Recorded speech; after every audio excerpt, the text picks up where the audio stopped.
Hi there, namaste, and welcome back to another spiritualistic pick a card reading. Today we're going to be doing another message from your spirit guides, so please use your intuition to select whichever group or groups you feel the most drawn to.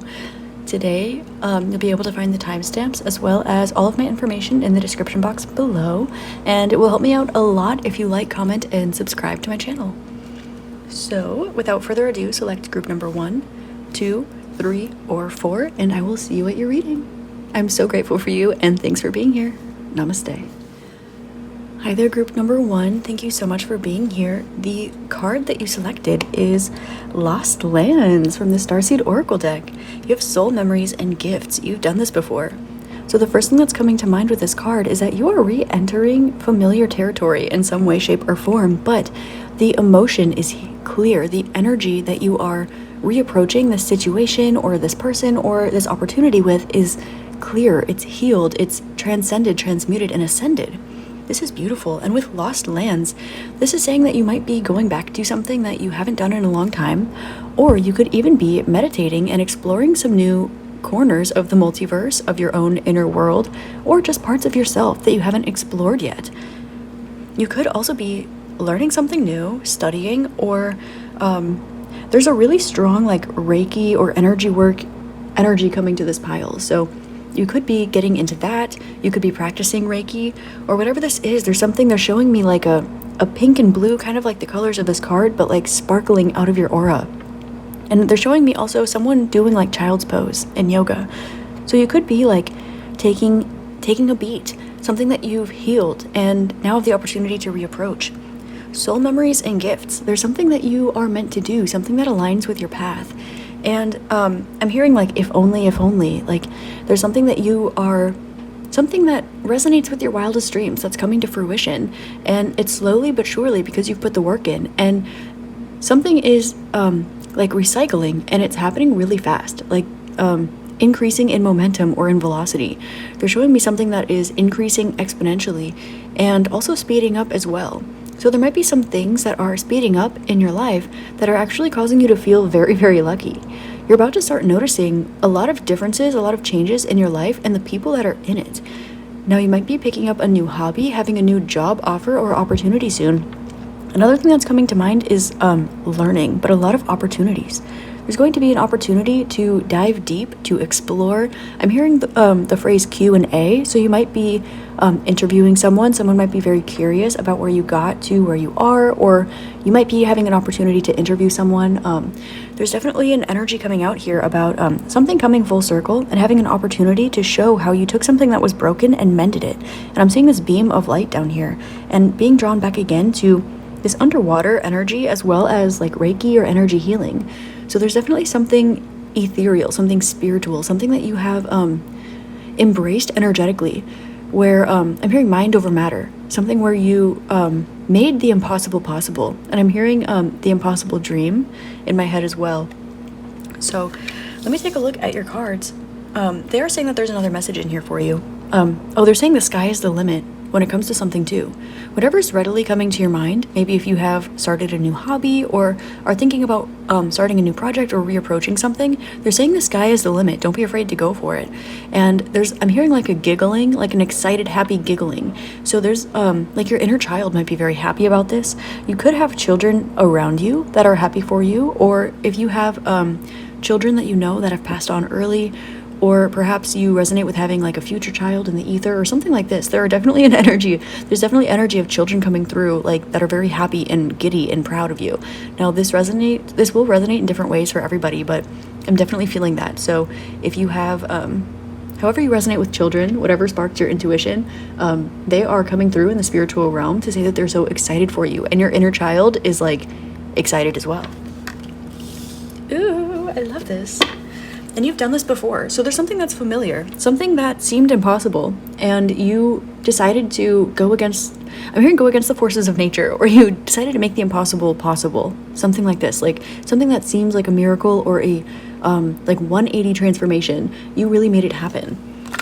So, angel spirits and guides of group number 1. Let's see, what do you want to talk to them about today? Is that the star at the bottom of the deck? Oh my goodness gracious. Healing. they're saying you've done an amazing job at healing yourself. They're saying you've done an amazing job that's noticeable. They're saying you've done an amazing and noticeable job at just transforming yourself, your life, something. If there's something that you have really put your time and effort into healing and working towards, they're saying that it's time that you re-explore why you wanted to do that in the first place. For example, if you really like to draw and you hurt your hand, it's time to start drawing again because your hand is healed. Or if you had a really bad heartbreak or something that really upset you and you wanted to heal your heart, they're saying your heart is now healed and it's time for you to open back up to love. With Page of Wands, 8 of Swords, the World, and 2 of Pentacles, look at this. You've realized through energy, through quieting your mind, that your mind, your energy can make anything happen. You can manifest whatever you want. And you worked through this anxiety. You worked through some sort of either mental health problem or anxiety or some sort of maybe even people telling you one thing where you believed the other, or some way you found a loophole and you walked through it. And with the World, they want to say that now the world is at your feet. You've come full circle and it's time to re-step into a new cycle, but you get to choose what the cycle is. Before, you were kind of thrown for a loop. And there are 2 circles here. And I'm hearing I got my eyes on you. Well, that was not good, but that's okay. So there's definitely an energy of you being watched right now. And with the 2 of Pentacles, it's like, now I'm really seeing this as more of like a juggling than an either or kind of thing. Usually this represents not having a decision made or teeter-tottering between 2 energies, but I'm really seeing this as like her juggling, like her balancing 2 things. And we do have 8, 21, 2, which is beautiful because this is indicative of mental transformation. Transformation of the way that you express yourself. 8 is Scorpio, which is also Pluto, which is transformation. It's sex, it's death, it's inheritance, it's money, it's secrets, it's the mystical universe, it's everything relating to the occult. And with Page of Wands, this indicates a spiritual awakening, a spiritual knowledge, or energy work in general. With the World, this does also mean coming full circle and coming to a place of creation, co-creation, and conscious manifestation as well. Having many options, seeing the connection between everything, and allowing yourself to use maybe it's light codes or sacred geometry or healing or something that you've learned in order to come full circle, balance your energy, and step into something new. And 2 of Pentacles, you're balancing this energy. It's like you are creating the mandala of the sacred geometry shape or of the light code activation or whatever it is. You are painting something, you are creating something. It's like life is a canvas and you are creating something new. So what your spirit guides really want to say, first and foremost, is good job. They're very proud of you. But at the same time, they are recognizing that they're saying, okay, I'm hearing Loving is Easy by Rex Orange County. Specifically, I'm hearing loving is easy, you got me fucked up. So there's something that literally something that had you fucked up and you're like, this isn't easy, how am I supposed to XYZ again, how am I supposed to open up again, how am I supposed to try this again, or whatever, something that you thought you closed the door on, but in fact you broke through limitations, and now you're realizing that loving is easy. You decided to energetically seep ease in. You inhaled space and let go that which doesn't serve you, and you continue to create space in your being to open up new opportunities. They're saying that opportunities are going to come your way, and they're saying you're coming of age in a certain way. They're showing me a flower that's coming full blossom. They're actually specifically showing me a chrysanthemum, which is a symbol of death and rebirth. So there is an indication that you are not only coming full circle, but you are actually coming to your peak. You're about to come to your peak, and they're saying not to be scared, because you might be. They're saying you will peak many times during your lifetime, and this is one. They're saying this is your first one. So they're saying if you look back at the accomplishments that you've had in your life, they're saying this will be nothing compared to what you are facing in the future, very near future. You are coming across your first blossom, and they're saying, and that's not all. Now they're showing me from Dragon Tales, the little kids when they hold the egg and they make a wish or say a spell or whatever it is. I don't really know off the top of my mind.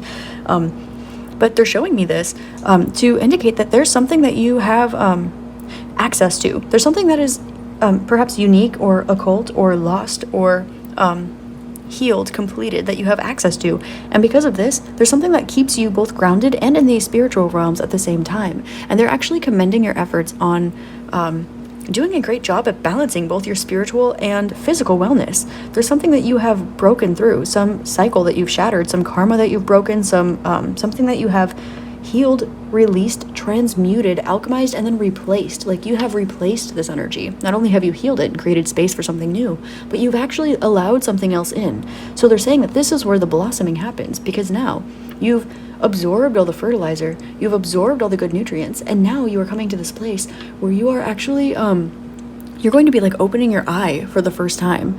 And they wanted me to say that specifically. You might be, with Page of Wands in the world, you might be intuitive, you could be even psychic, you could just be very, like a very good body awareness or have a good gut instinct or something like this. But they're saying that wherever you are in your spiritual journey, you're going to open your eye for the first time. It's like, they're showing me like a fish lens on a camera.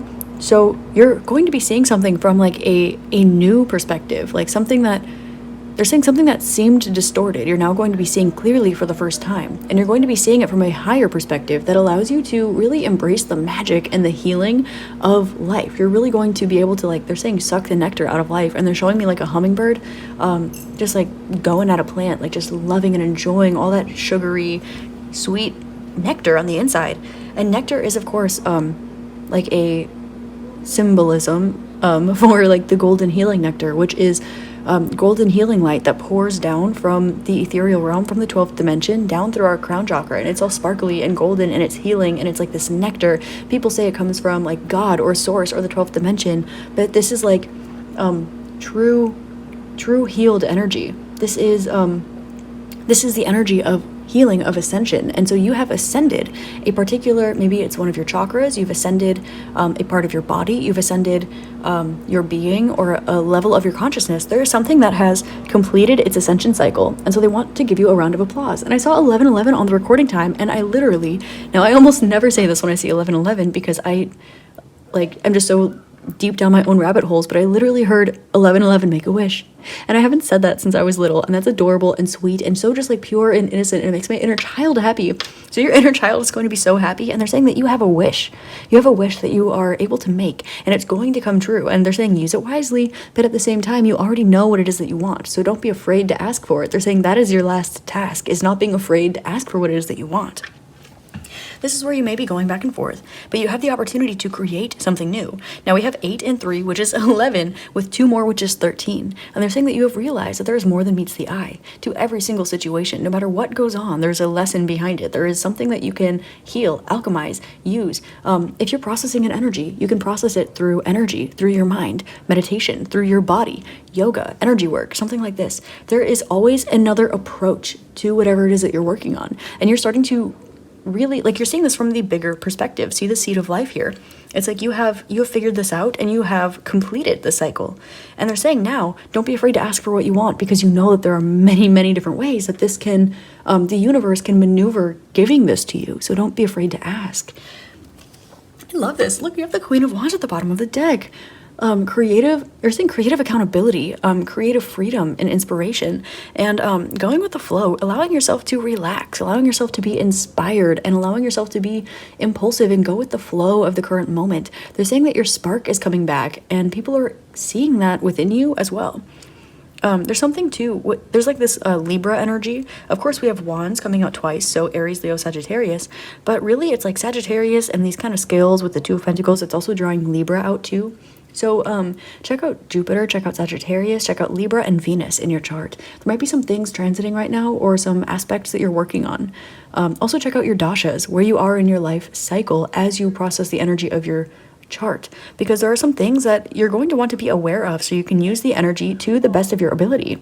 They're saying that you have done the heavy lifting, you've done the hard work, and now it's time for you to really get excited. I'm hearing, like, in ska music when they're like do, and there's always someone who's like pump it up, pump it up, pump it up, like yeah, woo.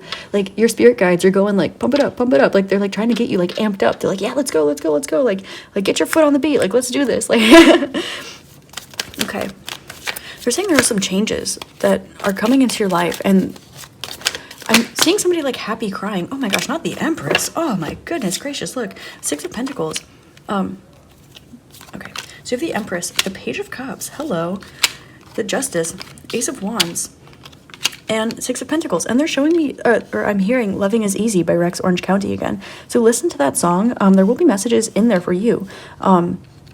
Yeah, so listen to the lyrics. There will be specific messages in there for everybody that's listening. It might be a different part of the song for each one of you, but there's something that you're having the opportunity to create, a culmination of something that you have dived very deeply into, and now you're able to actually birth this into reality. You're going to have an opportunity to create something that maybe never has existed before or hasn't existed in your reality before. This can be something small, like something you've never done before, something you didn't have the guts to go for, or this can even be you inventing something that's never existed before. Take this however it resonates, but there's an energy of like when pigs fly, like, and you made it happen, and people are like watching, they're seeing you, and they're seeing pigs fly through you, and your spirit guides are like, I'm seeing them like crack their knuckles, like crack their neck, like stretch, be like, yeah, like no big deal, like we help them through that, like it's whatevs. Like there's this energy of like effortlessness, of grace, of poise to you. With Justice, here's Libra. Libra with number 11, self-realization, and Aquarius. Now, 11 did come up earlier, and I didn't mention Aquarius, but this is humanitarian efforts. This is friends. Expect yourself to have a new or different support system. It'll be shifting in some way. And at the same time, you're going to be using this to give back. Whatever this is that you've done, you may be having an opportunity to create something that will help guide others through whatever it is that you've been through. Or you might also be able to help people to really see, like, you went from A to Z. I'm hearing like, yes, the fool's journey, but I'm hearing more specifically like the hero's journey, the hero story.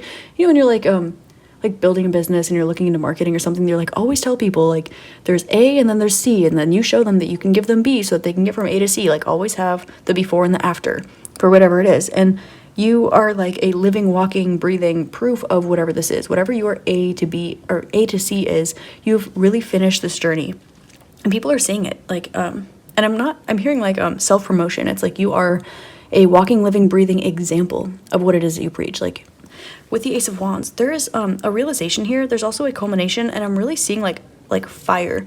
I'm hearing is it Fire on Your House by Trevor Hall.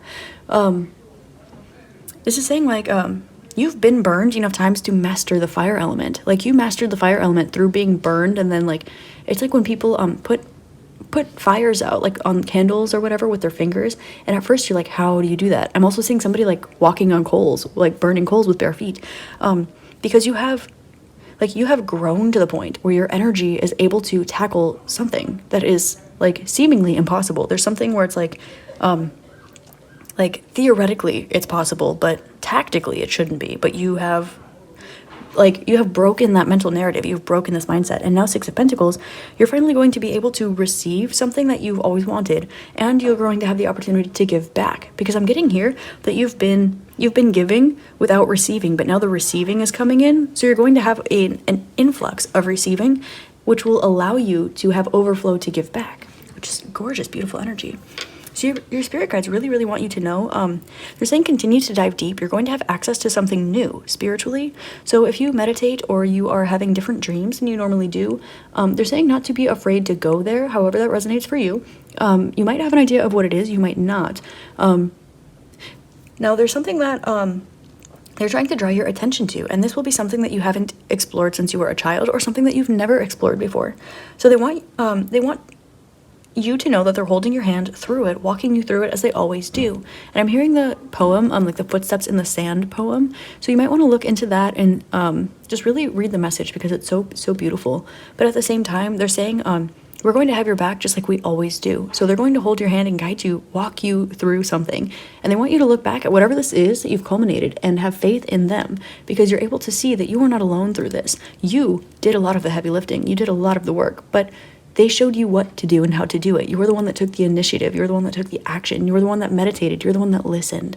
So because of this, you're able to actually step forward with 3 and 11, 14. Also 311, I'm hearing Love Song, 311 / The Cure. I'm also hearing Boys Don't Cry by The Cure. So, also The Cure, like you might be like curing something, like maybe you've beaten something like incredible.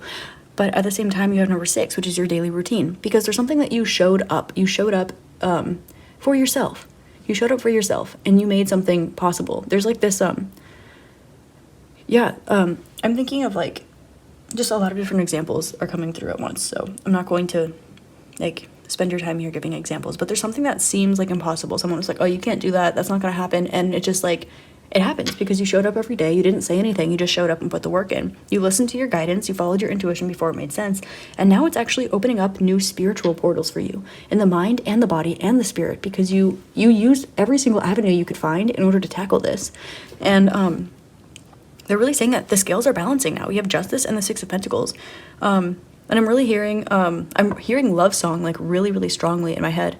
And it's however long I stay, I will always love you. So there's this energy of like your spirit guides. Like sometimes you might feel them, sometimes you might not feel them. There might be people that are coming back into your life that you didn't think would come back. There might be energy of like emotional fulfillment, like people like seeing you and it just overflowing their heart to the point where they just want to give you love. They want to give you things. They want to balance the scales. They want to set things right.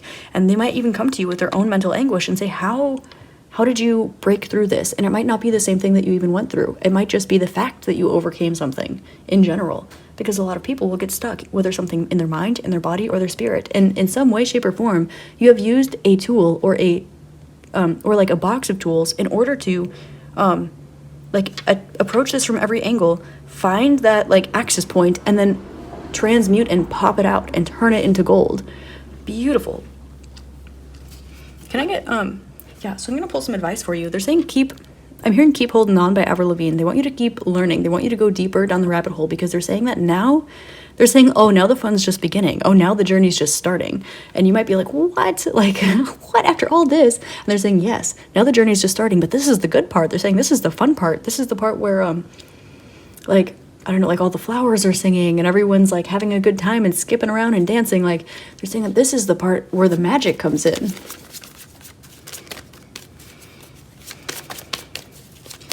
So can I get advice? Oh my gosh.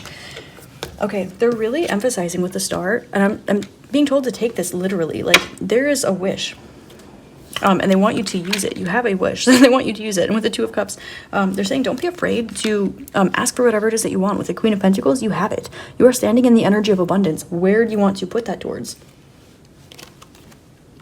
Three of Pentacles, creating something, building something, and you're not going to be alone. Three of Swords in reverse. Wow, okay, they're saying... wow, okay, so they're saying that you can use your wish on yourself. You don't have to use your wish on yourself, but whatever it is, it's going to come true. Because wherever you put your energy right now, it is going to become abundant. So they're saying, they're not saying, actually, be careful about what you wish for, because they're saying that it's going to come true, and they're saying that you have the knowledge, the skills, and the tool set in order to manifest the right thing with the right words, with the right intention. They're saying that you know what you're doing, you're a pro, at whatever it is. So honestly, they're saying not to worry about it. And they're saying if you want to give your gift away, that will not, or your wish away, that will not, this is interesting. If you want to give your wish away to somebody else, or you want to pray for somebody else, or you want to help somebody else through something, or build something that will like be humanitarian, help other people in some way, they're saying that will not, it will not take away your magic. It will not go against your like wishes or anything like this. They're saying that if you use it for yourself, you will have an opportunity to expand whatever it is that you are working on. They're not saying you have to do that, though. They're saying you can, of course, keep it to yourself, but not to overlook the foundation that you've built, because with this, he's been tending to a plant, but this foundation, all of these coins that are the roots, this card is upside down, so they're about to fall onto him. So expect a surplus of money, abundance. So whatever this is, don't wish for something out of survival. Wish for something out of luxury. Wish for something out of the goodness of your heart, something that if you had everything that you've ever wanted right in front of your face and you literally could never ask for anything more, then what would you wish for? That's the wish they want you to use. Something about, I'm hearing, How Do I Tell a Girl I Want to Kiss Her by Modern Baseball in my head, but specifically the part at the end where they do the movie montages, and they're like, what do you want? You want me to throw a lasso around the moon for you? Like, and, he's like, when you realize you want to spend the rest of your life with someone, you want the rest of your life to start as soon as possible, you know, from all like the different old movies.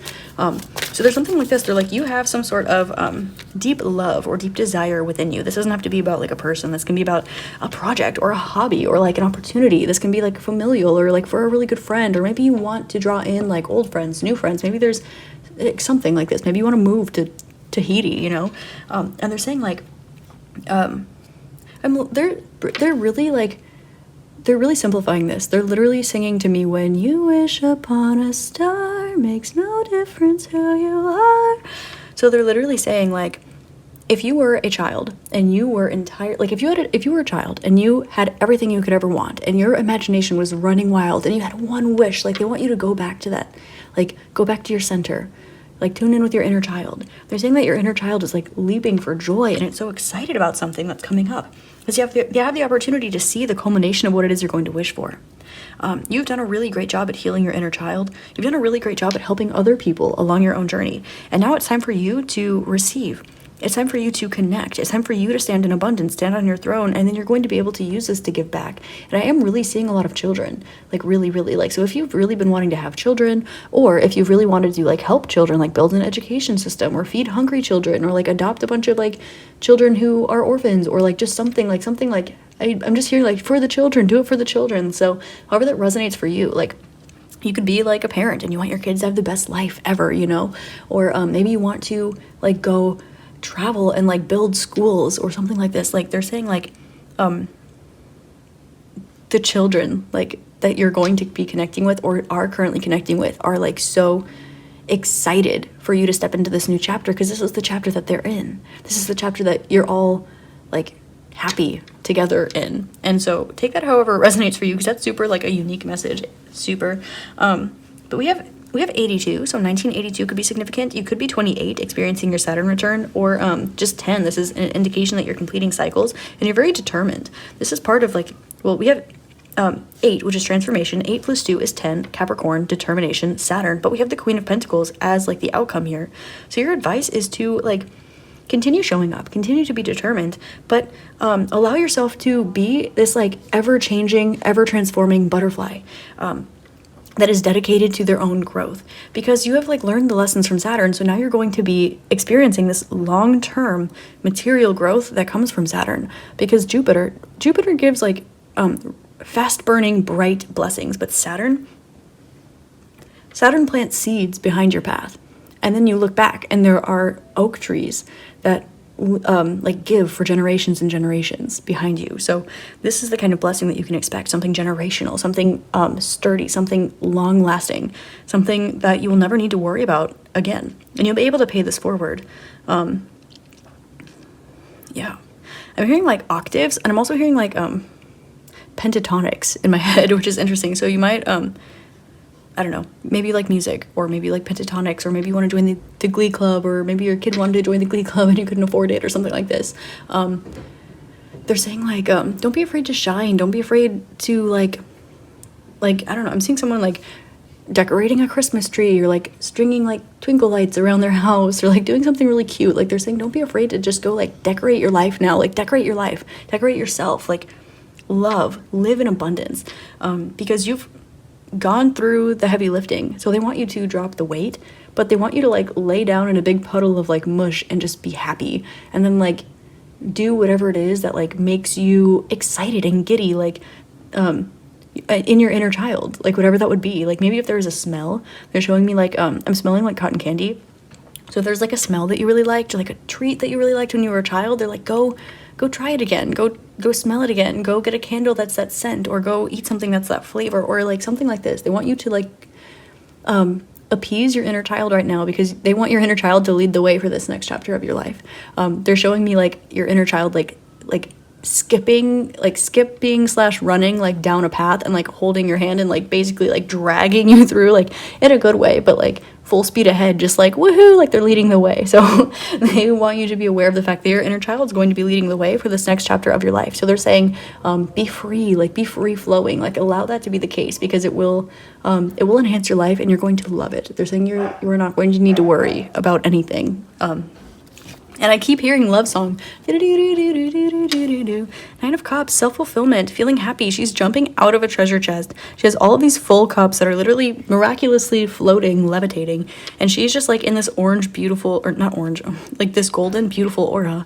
Like that is just like healing and loving and like permeating from her heart. Look, she's got some blue hair. Like she's got bare feet. She's got like a treasure chest. Like And I'm seeing somebody like playing pirates or something, and like going to X marks the spot and finding like a gold pot, or like hanging out with little leprechauns and finding the like the pot of gold at the end of the rainbow or something like this. Like they're saying go play, go explore, go wonder. And then they're saying that bringing me back to the lost lands here. So if there's somewhere you like to explore or something you like to make believe when you were a little kid, like explore that either through meditation or find something similar or something like this. They're saying that there's more to explore, and there's another rabbit hole to jump down, but this one, your inner child is leading the way, because now they're healed, now they're happy, now they want to get up and they're ready to jump for joy. Like they're healed and they rested, and now they're like excited again. So let them lead the way. All right. This was a beautiful and amazing message. They're saying that you're going to be really, really excited about your future, and that they're saying like the future is nigh, like it's right now. So I hope this helps shed love, light, and clarity on your situation. Group 1, this was awesome. This is what your spirit guides wanted to talk to you about today. I hope you have an amazing rest of your day, week, month, year, and incarnation in this beautiful realm. Oh my goodness. I love you and I'm grateful for you, and it would help me a lot if you liked this video, if you get this far. Thank you so much for watching, and namaste. Hi there, group number 2. Thank you so much for being here today. I am so grateful for you, and I truly value and appreciate you. And I just want to say, I was hearing the song Grenade by Bruno Mars in my head as I was shuffling for your reading, and the Ace of Pentacles like popped out very like it made itself known. So before we even get to the card, I had to say that the card that you picked was You're Not For Everyone. Embrace your weirdness and face your true north. Now, of course, with Embrace Your Weirdness, this is hardcore Aquarian, Uranian energy. But I'm also hearing with the You're Not For Everyone, I'm hearing protecting your energy as well. So I'm also hearing the song Energy by Tyler Jane. So there is an indication here that you are very, very guided, and you are a teacher in some way, shape, or form, or at the very least you're leading by example. Now there might be a lot of people in your life who don't understand how you have what you have, how you became what you have become, or something like this. There is some sort of energy of people watching you. I'm hearing watching and waiting. But I'd also like to, okay, so they're saying not yet, it'll come up in a little bit, but there's something I want to talk about when it comes to protecting your energy and being very cautious about who you let in the know and who you let even just around your energy in general. It's very important that you cleanse your aura, you cleanse your space, and that you also do protection work so that nothing else can come within your aura. You may have a few people within your energy, or you might have a few people trying to elbow their way into your energy right now. And that's where yeah, I saw 134, which can mean like forcing something and creating some sort of stagnation because you're missing the pleasure, the authenticity, the emotional fulfillment. It's like trying to manifest without putting yourself in the feeling energy.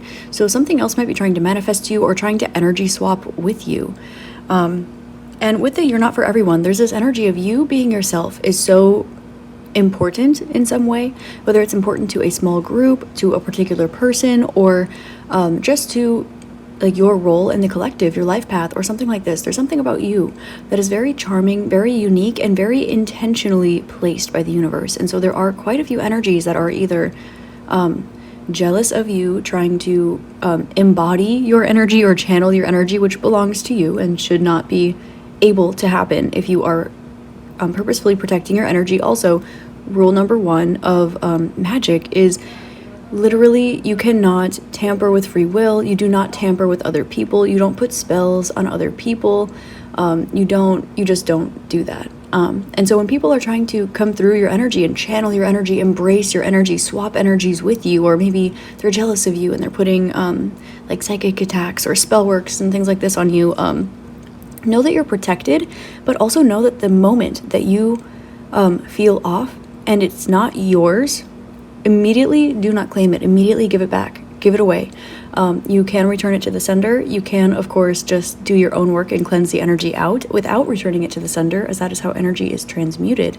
But there's something about your inspiration, your abilities, and your uniqueness that is really coming out here. And Spirit was channeling a message to me as well when I was pre-shuffling your cards, and that was that right when something big is about to strike, right when there's about to be a bolt of light, something amazing that happens for you, this is when the shadows will arm themselves. This is when the darker energies try to pull out all the stops that they can. But this is exactly how you know that something big, beautiful, and amazing is coming for you.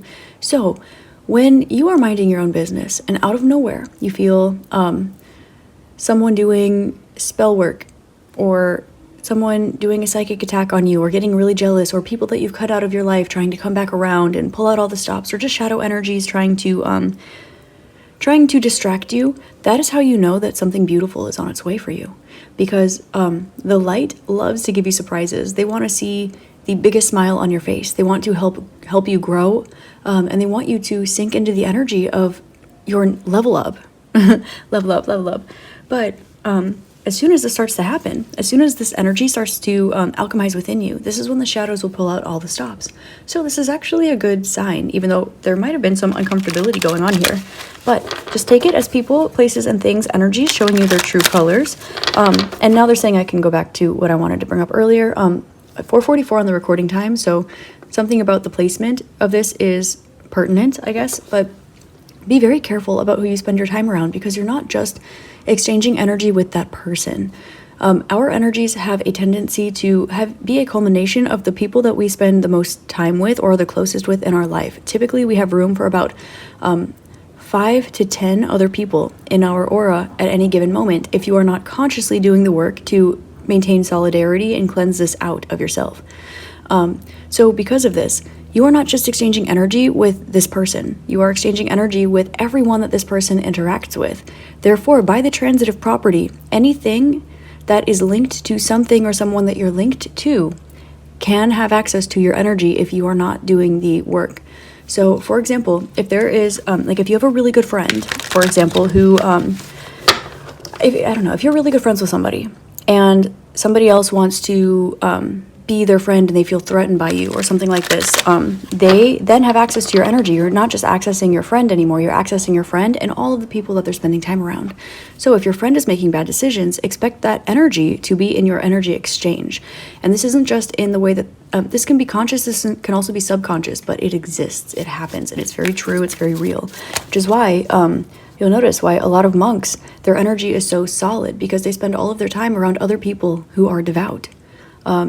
Why ascended masters, they spend a lot of their time around devotees and saints and things like this. As you grow and you release energies from your life to make room for something better, these are permanent changes. So when the shadows try to come back, and they do, and they will, this is when you need to come back to your solidarity and know that you are not for everyone. And know that sometimes it's not always the person, place, thing, or opportunity that we're cleansing out of our life. Sometimes it's the energy that they're in, the energies they're attached to. You might not even know about somebody connecting with somebody that you're friends with, for example. But that energy there might be very, very detrimental to you, or consciously or unconsciously something very unhealthy about it that you do not deserve around your energy field. So this will be cleansed by your life. This is where rejection is protection or redirection. This is where sometimes it is the people, sometimes it's just the energy. And when sometimes you're really only in charge of your own growth. You're only in charge of your own path. So I'm going to start pulling the cards. I saw the King of Swords at the bottom of the deck here. So this is about speaking truth, speaking your truth. Ace of Swords, finding clarity. So this says like heartbreak, Seven of Cups. Yeah. So you're trying to source a particular energy that's been hurting you, and it's not coming from within you. So this is an indication that this has to do with something external to you. This, I'm hearing spell work. Like I keep hearing spell work.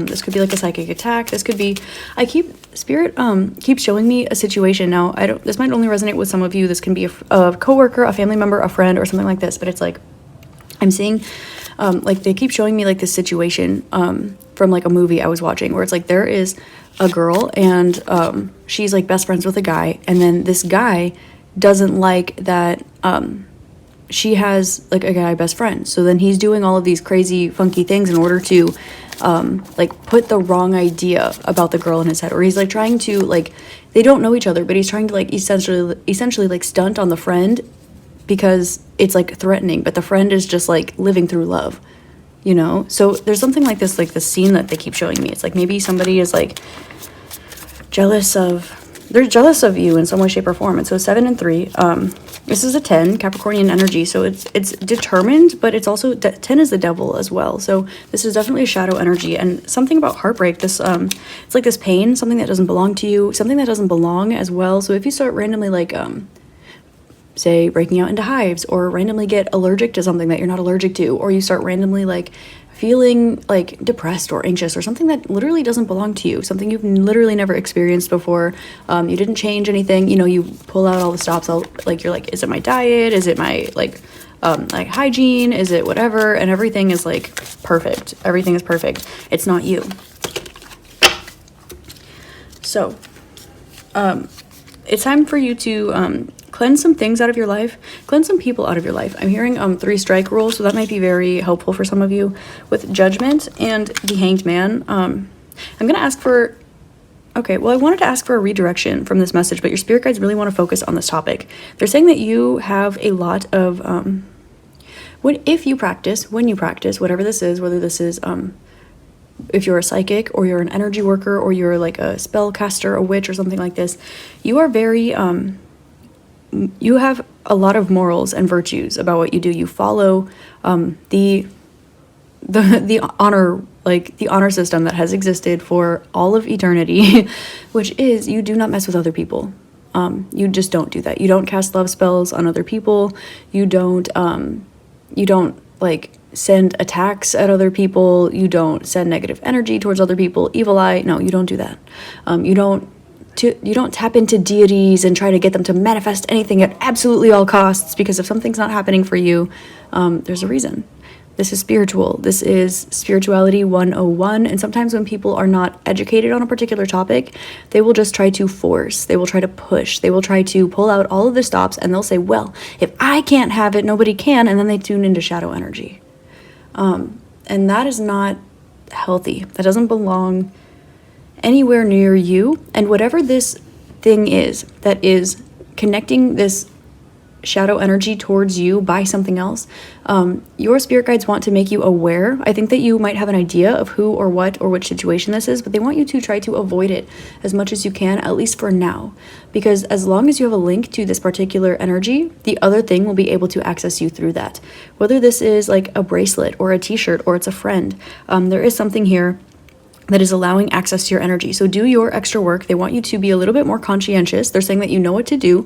You're strong enough to show up and push through. But just know that this pain is not yours, and you're picking up on that. And you have 3, 2, 1, 2, which means that you're cleansing this out and you're starting to stand up again.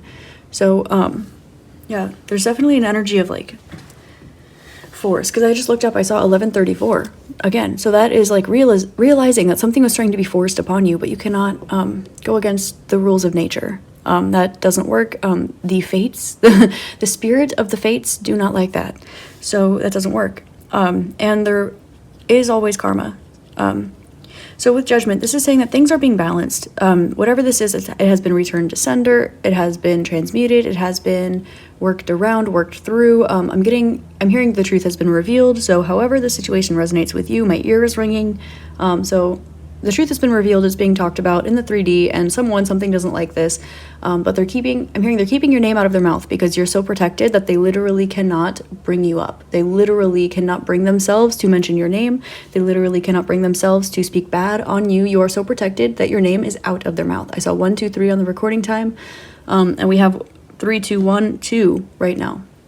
So the cycle has closed. You are protected and you are alchemizing. I saw 1239. So you're closing out the cycle. You're alchemizing energy in the past and the future in order to go like within and around the timeline in some way, shape, or form. If you are familiar with maybe it's timeline shifting or even just energetic time travel or something like this, they're saying that you have used this in order to either pinpoint what was going on through Akashic records, or you have energetically pinpointed something or done work in some way, shape, or form. For example, if something was in the past like affected you, you went back to that moment and you gave the energy that would have polarized this in the past. So now it has been cleansed out of your energy. You know what to do, and you might have felt extra protected from yourself before you figured out what was going on. And that's what this was. This was you. I saw 1331 on the recording time. This is you doing your spiritual work so hard that your spirit self in the future and your higher self has your back.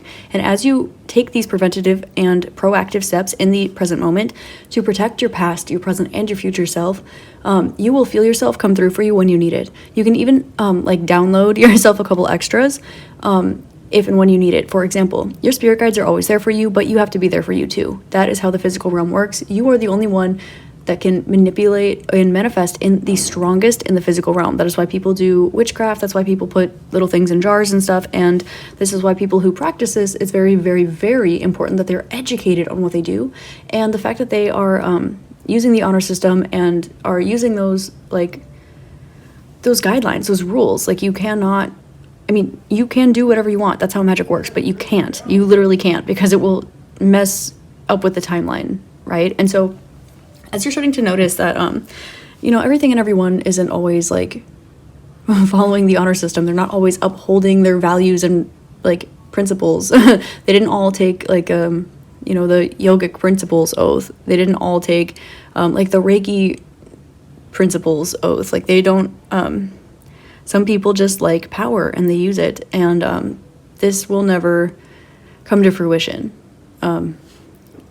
In order for light to shine bright, it has to become aware of its shadow, and it has to work alongside the shadow. Otherwise, they're just one and the same. They have to acknowledge the fact that they're different in order for light to exist. So with that being said, shadow always has its place, light always has its place. They want me to let you know why they're bringing this up. It's because you're starting to have a change of heart about something. This might be a person, place, thing, or situation in your life. You might be coming to a realization about the way something spiritual works. They're saying practice makes perfect. So there's some sort of indication here that you may have been sending energy for yourself with a timeline, and it's important that you take some energy and set it aside for when you're going to need it. And you can always set this intention and have it appear in the timeline that you will be on in a particular timeline when you'll need it, or you can always find those extra moments of woundage and go at it there. Again, this can be past, present, future, parallel timelines, different lifetimes even, and this can be very significant, very, very helpful. This isn't something that a lot of people talk about because sending energy through time-space is a master level practice technique, but at the same time, this is one of those things where if it gets into the wrong hands, it can be very, very unfortunate. And so they're showing an example of when something was got some sort of energy or power or ability got into the wrong hands. This is like, something got into the wrong hands and made you aware that, just because you have solidarity, just because you act with morals and virtues, does not mean that everything and everyone does. So there is an energy that there might be some things that you wanted to share, some things you want to get off of your chest, you want to share. Maybe this has to do with the law of attraction or spell work or your past lives or some information from the universe that you've been downloaded or has been coded into your DNA or something like this. And maybe you've been feeling like don't share it. Or to keep it to yourself, or be careful about who you spend your energy and time around. And this is because things spread like wildfire. Whether this is light or darkness, things spread like wildfire. So they really want to draw to your attention the fact that there are people in your life you have to be extra, extra picky about who you're spending your time around right now. Because you're not just spending your time around those energies, you're spending time around the energies who spend time around those energies. That is the transitive property in geometry. That is literally, if you look at the seed of life, there would be the axis point, and you would be like a petal, and they would be a petal, and the axis point is whatever's connecting you both. Now, you might literally be on other sides of, one could be like yin and the other could be yang, light and shadow. You could also be like on different sides of the world, or just different, there's something polar opposites in some way, but there's an axis point, there's a connecting axis point. And so that will be what you need to trim yourself from in order to like turn yourself like this and expand. And that will detach you, this hanged man energy, this 90-degree turn will detach you from this. And of course, if things are meant to come back onto your path, they will, they can, and they cannot pass you up. So they really wanted to bring that to your attention, interestingly enough. Now we have 20, which is 1010. You might be seeing 1010 a lot, or 1111, also 1212. You could be seeing quite a bit. Because of this, there is also indication that some energy has been mirrored here. I'm getting that there were like 3 lessons that were learned at once. For you, this was to watch, be extra conscientious about your energy, straight up, to be extra careful about who you allow in your center, in your inner circle, about who you talk to, about who you are sharing your energy with, even in the spiritual realms, not even just through conversation, through spending time with them, texting, or hanging out, like even in the spiritual realms. Cleanse that energy, find every last little particle, be conscientious about that. There was another lesson about, for not you, but the access point figure in the situation, which would have been how to follow intuition, how to trust your gut instinct, how to know when it's you versus when you're being used and manipulated. And I'm hearing some of them want to use you, some of them want to be used by you, some of them want to abuse you, some of them want to be abused. And I'm also hearing the word masochist. So there's something like that going on as well. And then on the other side, lesson number 3 for the party that is not you, not the transitivity access point, but the other side, which would be like don't fight fire with fire. Like don't this is like I'm hearing Oedipus complex. So let me explain this to you. And it's not just about like doing gross stuff and not knowing about it. This is like he went to the Oracle of Delphi, who received word straight from the fates, and they asked the Oracle what was going to happen, what was fated for them, and they were told, this is what's up, this is what has always been and will always be, so mote it be, this is the truth, Satya, period, can't do anything about it. And Oedipus didn't like that, so he wanted to see if he could go against the fate by going against what was meant for him, because he thought that he could outsmart, outcraft, outrun, outsmart fate, outsmart the universe. And instead, it ended up, this part of his life, or like this lesson, ended up taking the whole of his life. He ended up not getting to live a large part of his life, and everything that the fate said would happen did happen in the worst possible way. And it was not just for him, he was actually also made an example of. So everybody was able to see, oops, Oedipus done fucked up. And on top of that, he already knew this was going to happen. He tried to outsmart fate, which you cannot do. And yeah, so for you, essentially, you're learning that people might innocently have the wrong people around them. It might unknowingly have the wrong people around them, but you are at a point in your energy work where you already know this. So for you, let go and let God, let go of people, let God, let go of attachment, manifestations, all of this stuff. Know when the time is right and when it's not. Also, you've been learning how to work through the timelines in some way, which is beautiful. I love to see this. This is amazing master level energy work. So please continue this up. Keep this up. Keep it up and go on. You're only holding out for what you want. Beautiful. Let's Keep It Up by Rex Orange County. They're showing me the 3 of Swords again, and they're saying that this didn't belong to you, it never did. So as you're cleansing something out, you might also be helping to heal something, and that's pulling on this 3rd energy, because wherever you got this heartache is part of the situation. So you can do a cord cutting ritual, you can heal whatever this is, but as you process the energy through yourself, in some way you've absorbed somebody else's energy, so shoot it out of your energy. If you do choose to heal on it, you're going to continue pulling on these other 2 things. So just be aware of that. It will be through healing energy, but it will not break the link. So go ahead and cut the ties, shoot it out of your energy, rather than trying to process through it, because it doesn't belong to you. It's not yours to deal with. It will just make them not learn their lesson in a timely fashion, and you will just be slowed down, weighed down, and you deserve to enjoy your life too.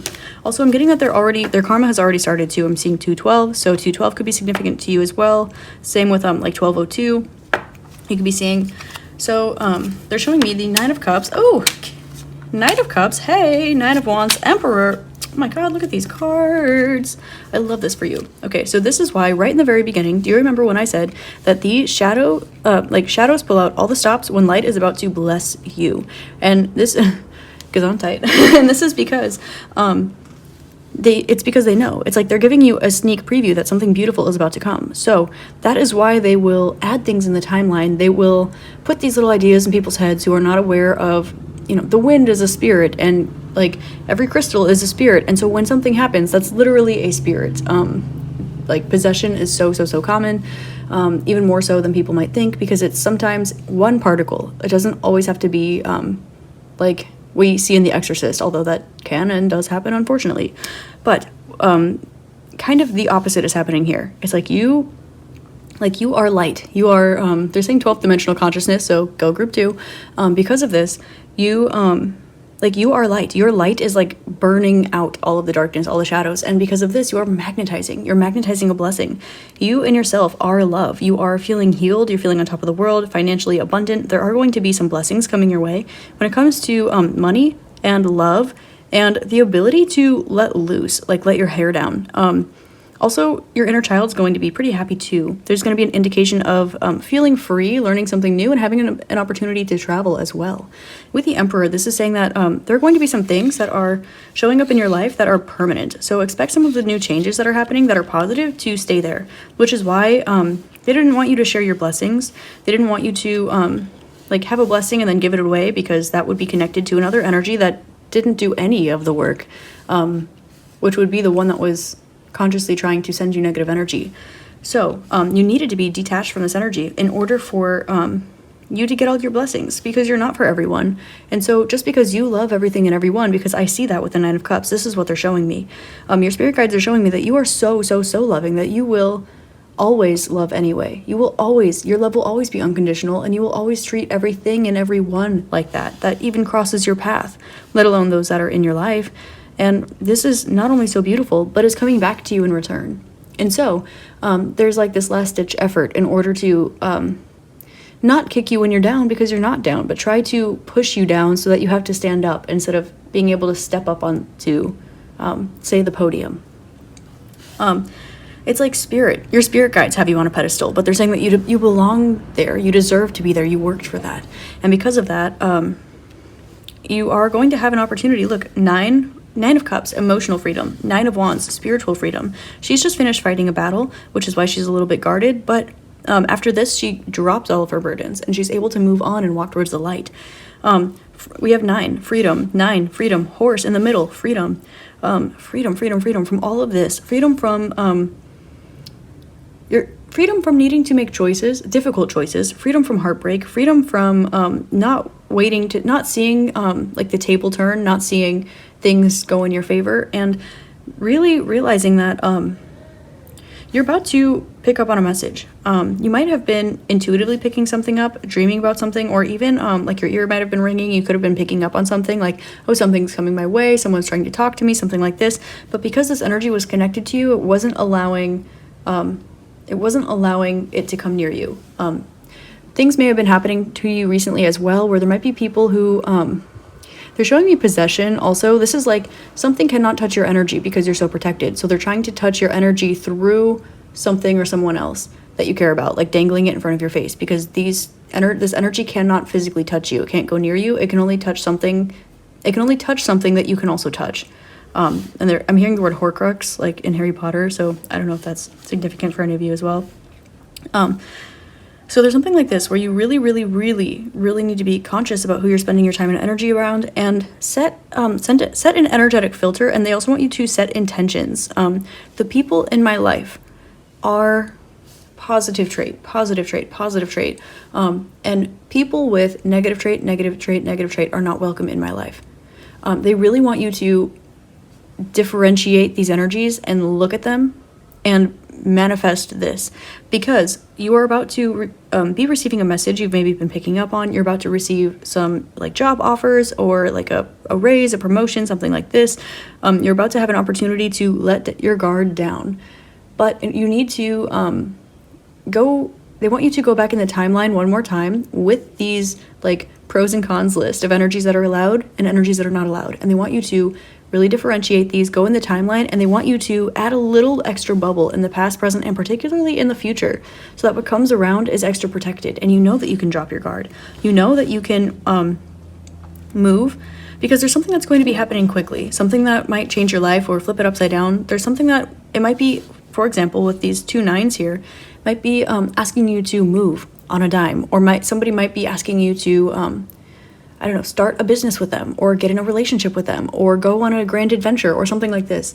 And it's going to need a quick decision or a quick outcome. So you need to know that you have yourself energetically. They are asking you to go do the work, roll your sleeves up, and be your own spirit guide right now. So this is actually a really super interesting message, but I love this as well, because this is teaching you how to like steer yourself. You know, it's teaching you how to be there and protect yourself, how to put some energy aside for later when you need it, even though that situation hasn't happened yet. It's asking you to assess the different timelines with the different people in your life, the different energies in your life, and select which one you want to step forward onto. They're saying you may have recently timeline shifted, and that is why your energy may have been a little bit more malleable or vulnerable for this thing to transitively access you. They're saying that you stepped into the correct timeline, but there's something about the timeline where you will need to sweep up. They're showing me somebody like sweeping up energies.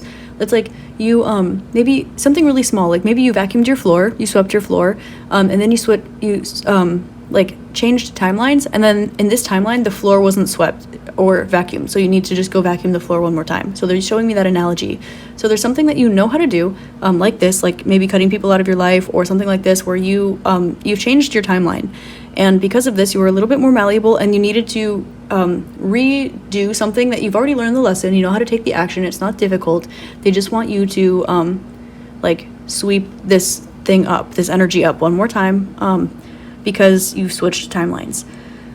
So they're saying that now you can keep it up and go on. You're only holding out for what you want. I know that it's so frustrating, but it's enough. Keep it up. I don't know. I felt the need to sing the whole chorus there, so I did. We do have the Emperor with number 4. So this is Aries and Cancerian energy. So I'm seeing like Venus in Cancer, Venus in Aries, Moon in Capricorn, Moon in Libra. So this kind of like energy might be significant to you, and it just doesn't have to be, this can be the transits when you're watching, this can be aspects, this can be part of your chart, part of their chart, or this can just be energy that's coming through right now. Do expect some sort of, Converse are really popping out. Like if you've been seeing Converse a lot lately, or like ladders a lot lately, this is an indication for you, just a sign. And then also hats as well, and I'm hearing chapeau. So I don't know why, maybe like French could be significant for you as well.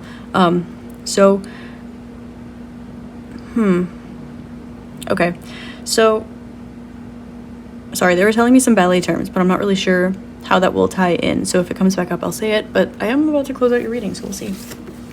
So what else do your spirit guides want to talk to you about? That was actually very interesting. Yeah, you're not for everybody. Don't give everything and everyone access to your energy. I'm getting that you don't, but when you switch timelines, there was a bit of a mix-up, or just you need to like they're showing me that again, that like you just need to re-dust up that dust that you've already swept, because in this timeline the dust was still on the ground. So you just need to go do that again, or release those people from your life again, or I don't know, start maybe your skincare routine again, or meditating, whatever it is. And then embrace yourself, embrace your weirdness, and face your true north. Now is the time. They want you to lean into your north node energy a little bit, so check that out in your chart as well. That will help you through this. 4 of Pentacles, 6 of Pentacles, 2 of Swords, and King of Cups as advice. Okay, so they want you to keep your emotions to yourself right now. There's going to be reciprocation, but it's going to come towards you. They don't want any confusion when this energy that's coming your way comes this way, because it's going to be a blessing. It might be a blessing in disguise, or it might be something that you have released, or something that you've wanted for a long time, or something that is dressed or packaged differently than you would have expected it to come. So, and here's another 10. We have another 10. So 10 and 12. So you might really be seeing like 10 10, 111, 12 12, 102, 12 212, 202, 12 12. I think I said some of those a couple of times, but that's okay. You get the picture. So with that, 112 also. So with that, there's going to be equal give and take in the situation, but they want you to receive. They want you to keep everything close to your chest. They want you to continue. They're saying keep your nose to the ground and keep doing you. Keep to yourself a little bit. Like rein your energy in. call your energy back, call back your power, focus on all your chakras individually and call back the power in each one. Say, I cleanse every single particle of energy that is not me, that does not belong to me, that did not originate from me, and I call back all of my energy, all of my power, cleansed, blessed, transmuted, leveled up, and activated. Start with your root chakra, then do your sacral chakra, then do your solar plexus. You know how it goes. They're also saying you might want to like braid your hair or wear a hat when you go out in public, or when you're in energies that around a lot of energies like this, to protect your head. Also be conscientious of the colors that you're wearing as well. We know that white reflects, black absorbs, pink is soul star chakra or higher heart chakra, green is heart, yellow solar plexus. You know what I'm saying? You know how to do this practice, but they want you to step up that version of your practice a little bit more. Color therapy will really help you to they're saying like organize, like color code your timeline a little bit, and they're saying right when you're done making everything all pretty, this will come in. And because you won't be focused on it, you won't have a decision to make because your guard won't be up. So they want you to keep your energy to yourself and continue to have faith in what you're picking up, because they're saying that right now you're going through as well part of this dust, but behind like separating people from your life, cutting ties and cords with people, not overextending yourself, things like this. One of these lessons here is to follow your intuition when there's nothing going on in the 3D. When you are picking up on something energetically and it's so undeniable that it's literally as if it's right in front of your face, like so close you can almost taste it kind of thing, but you're not seeing anything in the 3D. So they want you to trust your intuition. They're saying that you are experiencing this energy again, but you're a master of seeing this. They're saying that they're showing you the past, present, future, and all the alternate timelines so that you are aware of where you are and like in the chronological order of things and what's going to happen. They've been showing you a lot of different, like they're showing me like a movie, like they've been showing you the Akashic records on this particular situation that you're picking up with your intuition so that you know where you're at, so that when you step into this chapter, you already know what to expect. It's going to be like you're walking through like deja vu, or walking through a movie you've seen a million times, because they want you to be prepared, they want you to be sure, and they want you to receive first. So keep physical knowledge, keep certain things to yourself right now, and you'll know which things those are. Continue practicing your solidarity. Do not like they're saying, don't stoop to their level. I don't see that you would do that, but you know, sometimes when people are like effing with you, it can get kind of tempting, and you're like, I return to sender, and instead of returning to sender, they're like just be like, hurt people. I do not claim this energy. I cleanse it out of my system and it will go where it belongs. And that's all that it is. You know, don't set intention. Just, it doesn't belong to you and it belongs somewhere. So just let that be the case and let it go where it belongs. Let things balance out. I'm noticing the Libra scales here you did get the Judgment card and the Nine of Wands. So this is not going to happen again. Whatever this was, the karma played out very, very quickly for this on the other end. So just know that you can literally never expect this to happen again. I'm hearing like, fool me once, right? And they were like, okay, good, got it. So, yeah, so there's that going on. And then I'm really hearing like, I've been thinking about you, na. So that with the sailboat is kind of sticking out to me a little bit. And the necklaces, maybe is he wearing a mala?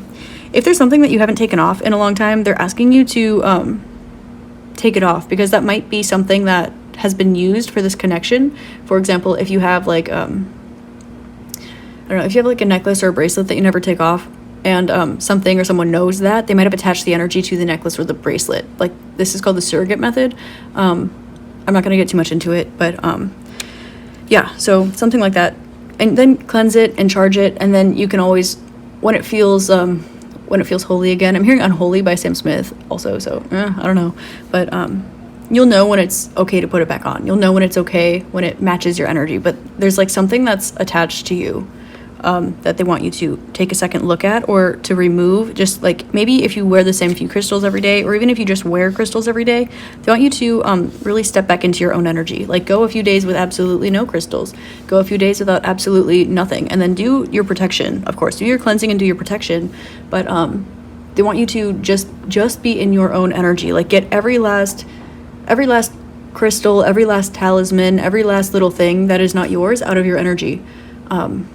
Because first of all, you're creating a lot of space for something beautiful to come in, and you deserve this. You really, really do.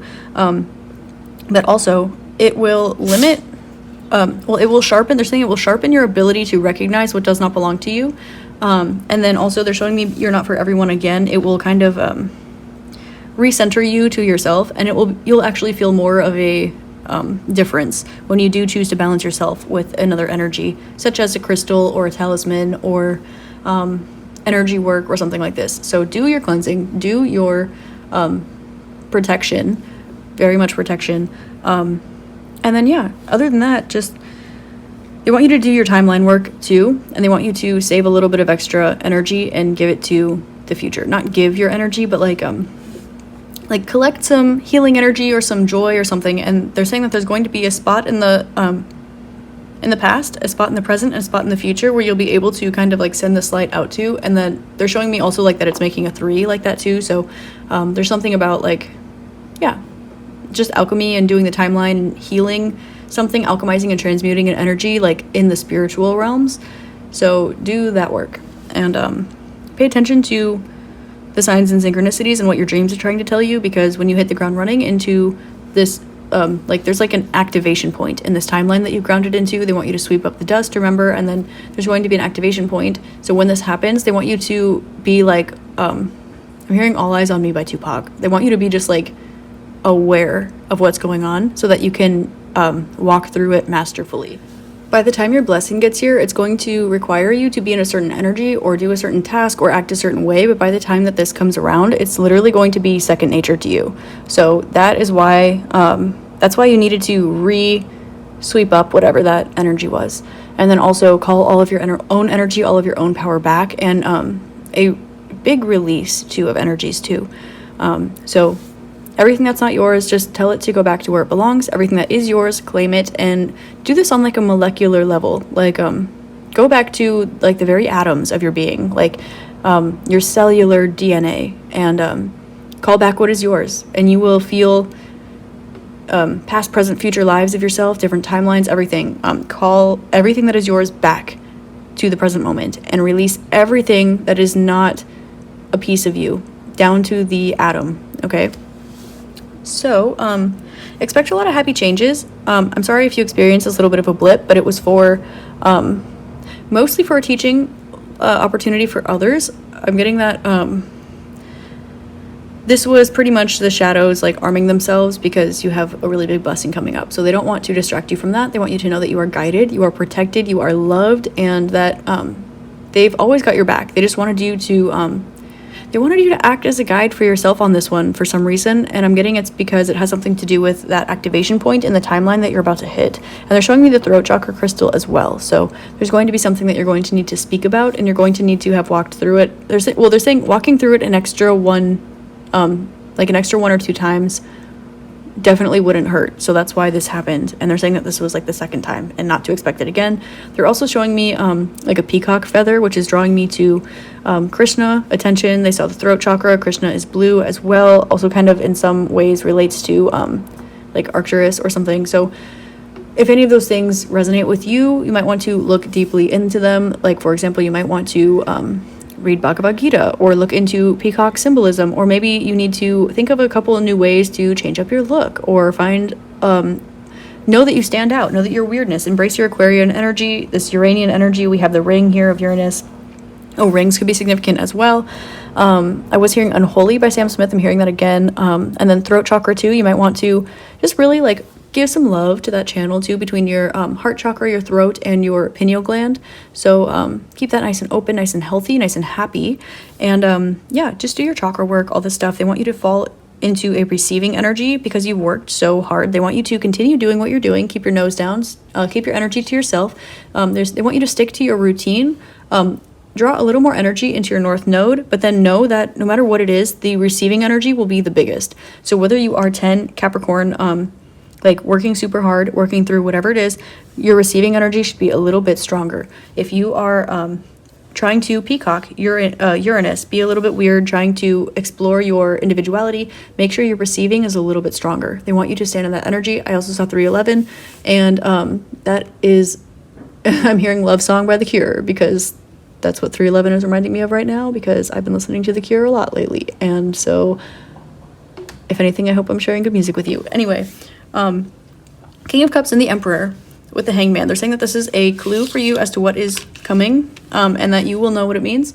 And or I'll just give you a little bit of a tidbit because I got to wrap this up. Hanged Man, something you'll be changing your mind about, but closing a cycle, something that maybe was very creative for you or led you towards creative inspiration, but it needed you to either change your perspective, let go of something, or something went exactly the opposite of the way you wanted it to, or something that led you towards your like biggest or first spiritual awakening or something like this. Something that was very significant.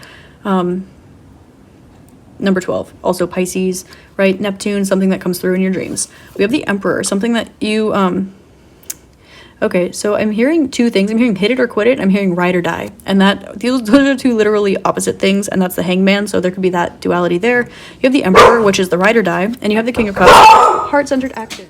So, I hope that this helped shed love, light, and clarity on your situation. This was a message from your spirit guides, and I hope you have an amazing rest of your day, week, month, year, and incarnation in this beautiful realm. Make sure to protect your energy again, and I love you. Namaste. Hi there, group number 3. Namaste. If you selected the third group, then this is your message from your spirit guides. The card that you chose is Perspective. None of this matters, zoom out, and common ground. Now, I was recently reading Autobiography of a Yogi, as always, and there was a statement in there that is coming to mind immediately, and that is, the universe is less of a mechanism than it is a giant thought. And so with perspective, none of this matters, zoom out, common ground coming out for you. There's an indication that you're already seeing something from a higher perspective, and that there's really only so much perspective you can gain on a situation. And I know that's almost counterintuitive to what the card in and of itself means, but it's almost drawing my attention to the polarity of seeing something from a higher perspective, but allowing yourself to almost walk through a situation unknowingly. They're really drawing my attention to none of this matters. And I'm getting that you are very grounded as well as very ethereal in nature. And so with common ground, they almost want you to let go and trust in the universe. They're saying that there are surprises for a reason, there are unknowns for a reason, and you might be able to gain spiritual clarity in any area that you wish. But they want to remind you that even though some things like karma and the Matrix works like a video game, for example, you don't always need to play life like it's a chess game or a video game. And so they're drawing your attention to this. They also want to draw your attention to where you are placing your energy and where you're physically located. I'm seeing "où" standing out twice, which is French for where. And the first thing that's coming to my mind is some astrocartography readings that I've been giving lately. Astromapping, it's where you take a look at your birth chart, place it over a map, and you see where each energy and planet is exalted and in detriment in your chart, but also on the planet. So they want you to take a look at where you're located and see what lessons you can learn from the actual place, as well as what you can enjoy and what little things you would change. And they're saying that there is a reason for this, and they want you to find the energy of the place that best suits what you want, what you desire. They're really saying the word desire to me. And now, perspective here. I'm hearing Persephone as well as I look at this card, and it's saying that like half the time you're in the dark, half the time you're in the light, half the time you're perfectly grounded, and half the time you're perfectly ethereal. And they're saying that, well, you might be quite balanced. You might strive to always be balanced. They almost want to remind you that part of balance is allowing yourself to get thrown off balance, allowing yourself to experience divine detours, allowing yourself to explore the flow that you want to experience. They're almost reminding you here that you can kick up your free will a little bit, and that everything doesn't need to go exactly according to plan. And this is really interesting. They're saying that you have finished learning this lesson, and now they want you to apply it. They're saying that they're giving you more creative freedom, as well as the information and ability to take this into action. They're showing me with the earth here, it almost looks pressed, like when you zoom out and you like open up your fingers, or when you zoom in and you squish your fingers, or vice versa. They're saying that you may have felt pressed in a certain area of your life because They wanted to teach you the creative accountability that you can have before you had the opportunity to enact it. Now they're saying that your creative juices have kind of like boiled up. They're showing me like a little coffee pot or an espresso maker, how when the water like boils up and it flows into the part that's ready to pour. So they're showing me this because they're saying that this is what has been happening with your creative energy and your spiritual energy. They're saying that you've been doing a great job at staying grounded lately, and they want you to use your spiritual gifts and abilities for fun. They want you to actually incorporate a little bit more of this energy that's been coming up and wanting to overflow out of you. And they're saying that there are some things that might seem irrelevant, but they seem passionate. And they want you to run towards these things because you feel passionate about them, not because they make the most rational sense, not because they align your energy to the greatest exaltation or the greatest extent, and not because you feel like something makes the most sense or the least sense. They almost are asking you to trust in your logic, your intuition, and your grounded ability. And they almost want you to let go and let God, but they're saying let go and let yourself. So this is such an interesting message that's coming out right away for you, Group 3. I saw 5:15 on the recording time, which means I spent a long time on the first card, first and foremost, but that there are changes that have been happening within you that have been allowing you to take more creative initiative in your life. And death and rebirth popping out first. Would you look at that? Beautiful, beautiful. There's absolutely a transformation that's been going on for you. Death and rebirth. This is a little bit of Pisces, a little bit of Scorpio, as Scorpio is transformation and Pisces is the end of a cycle. So these could be relevant in your chart as well as just water signs. You have Cancer, Pisces, Scorpio. But with death and rebirth, this is saying that you're opening up a new chapter of your life where you are seeing things. They want me to take this reversed. Where you are seeing things from a higher perspective. And we do have 133 here, which is saying that you have mastered yourself. They're saying, in a sense, you are self-realized. You might be aware of your past life. You might be aware of your karma. Do you want me to take the world? Is it reversed? Yes, okay. This came out reversed. I wanted to check. And we have 1333. Look at this, 333. So you are stepping into an opportunity to create your own future. Three times is 9. And 3 is creation. It's also Gemini energy, an opportunity to speak your truth, an opportunity to utilize hot and cold energy and be more communicative, be more social, be more free. I'm also seeing a butterfly in my mind's eye, which is the symbol of death and rebirth. They're saying that the time to wait for something is over and that you're actually opening up a new chapter of your life, one where you get to design and create something new.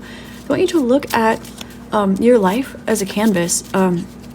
Someone just walked outside my window who had a sleeve of tattoos that looked almost identical to that on the Knight of Cups card in this deck, which is interesting to me. So you have the Fool, having faith in this new chapter. They're saying that you've already unknowingly or knowingly a bit stepped into this new chapter of your life. And with this perspective, they really want you to let go. They're saying that where death may have been unwelcomed before, and this is death as an energy, not as actual death, like transformation, rebirth, as this may not have been as welcomed in the past. Now you're almost welcoming any opportunities for a change, for something new. Now you're looking for energies that you can release, and this is beautiful. They're saying that you've changed your perspective to an opportunistic perspective, and this is because it's allowing you to create more. And they're drawing my attention to the fact that this fire is dangling down above the ground. It's like, since this card is upside down, there's almost an energy of somebody like wanting to like see how far they can go, how much fun they can have without getting burned. It's like seeing what divine detours or what little loopholes you can take or you can do or you can have without adding karma to your life, without getting burned, without hurting yourself or something like this. They're saying it's the time to shine, it's your time to play, it's your time to explore and to travel as well. And with 1333 coming out, this number is so significant. You could be seeing 333 quite a lot. This is group number 3. This is saying that it's time for you to create something new. 3 is also the alchemical number of time in and of itself. 3 does represent the past, 6 is the present, and 9 is the future. So you have 3 times, which indicates that you are aware of the timelines, you are aware of your ability to affect the timelines, and you are doing something that is allowing yourself to utilize, like they're saying, like suck all the nectar out of each timeline that you are stepping into. They're showing me that you used to be perhaps very cautious about which timeline you used to step into, and try to do everything in your power to stay in the timeline you wanted, to reach a particular goal or a particular outcome, or to fulfill your life's purpose or clear a certain amount of karma, something like this. But they're saying now you are so solid in this timeline that it's time for you to they're saying tune into your sacral chakra and your root chakra. They want you to feel the joy and pleasure of life, and they want you to look at Venus. Now, astrocartography was coming up earlier, so they want you to actually take a look at Venus. This might help if you are unfamiliar with the way that your birth chart looks. For example, you can always just type it in and select the astrocartography selection in like an astrological platform. I do offer those readings too if you want a little more personalization to that, but I'm not trying to promote, I'm just trying to help. So we do have, again, a number here of you figuring out the cycles that have been broken. Now, having 3 times and the World card in reverse, this is saying that you've broken through your cycles. There's an energy of ancestral karma that you have broken. You've broken these chains, and now you're standing on top of this cycle. There are some other cycles within yourself and even your past lives that you have broken free from, and you're now standing on top. So it's time for you to, they're saying take a leap into the unknown, but this unknown is something that you're designing. It's like they're showing me somebody standing at an empty canvas with all the colors of paint next to them, and they're just deciding, today I feel like using ochre, today I feel like using orange, today I feel like using purple, and they're just painting something because you feel like it, because that's the way that you are expressing, because that's the way that you feel, that's your emotion. And then now it's making more sense why Pisces was coming up very strongly, because Pisces is so creative. It unleashes the subconscious. They're saying that you've been doing a phenomenal job at your dream work, whether you've been keeping a dream journal, remembering your dreams, or you've just been trying to pay closer attention to them. Okay, so there's another thing where they want you to pay attention to when you're running in your dreams. If you run in your dreams or you feel like you're traveling, they will say that some modes of transportation, you feel like you get there faster than in real life. And other modes of transportation, it will feel like you are going slower than in real life. They want you to pay attention to this. For example, if you are, if you're taking a plane trip in your dream and it seems to take 1 second to get there, or if you're running in your dream and you feel like you're being pulled back by like a bungee cord or friction, they want you to pay attention to this. They're trying to tell you something by this, and it will be different for everybody, although there are obviously like common factors through the collective. Everyone will be in their own unique energy, so pay attention to that. They're saying the Hermit is not in reverse for this one, so I'm going to listen to that. And the Seven of Cups. All right.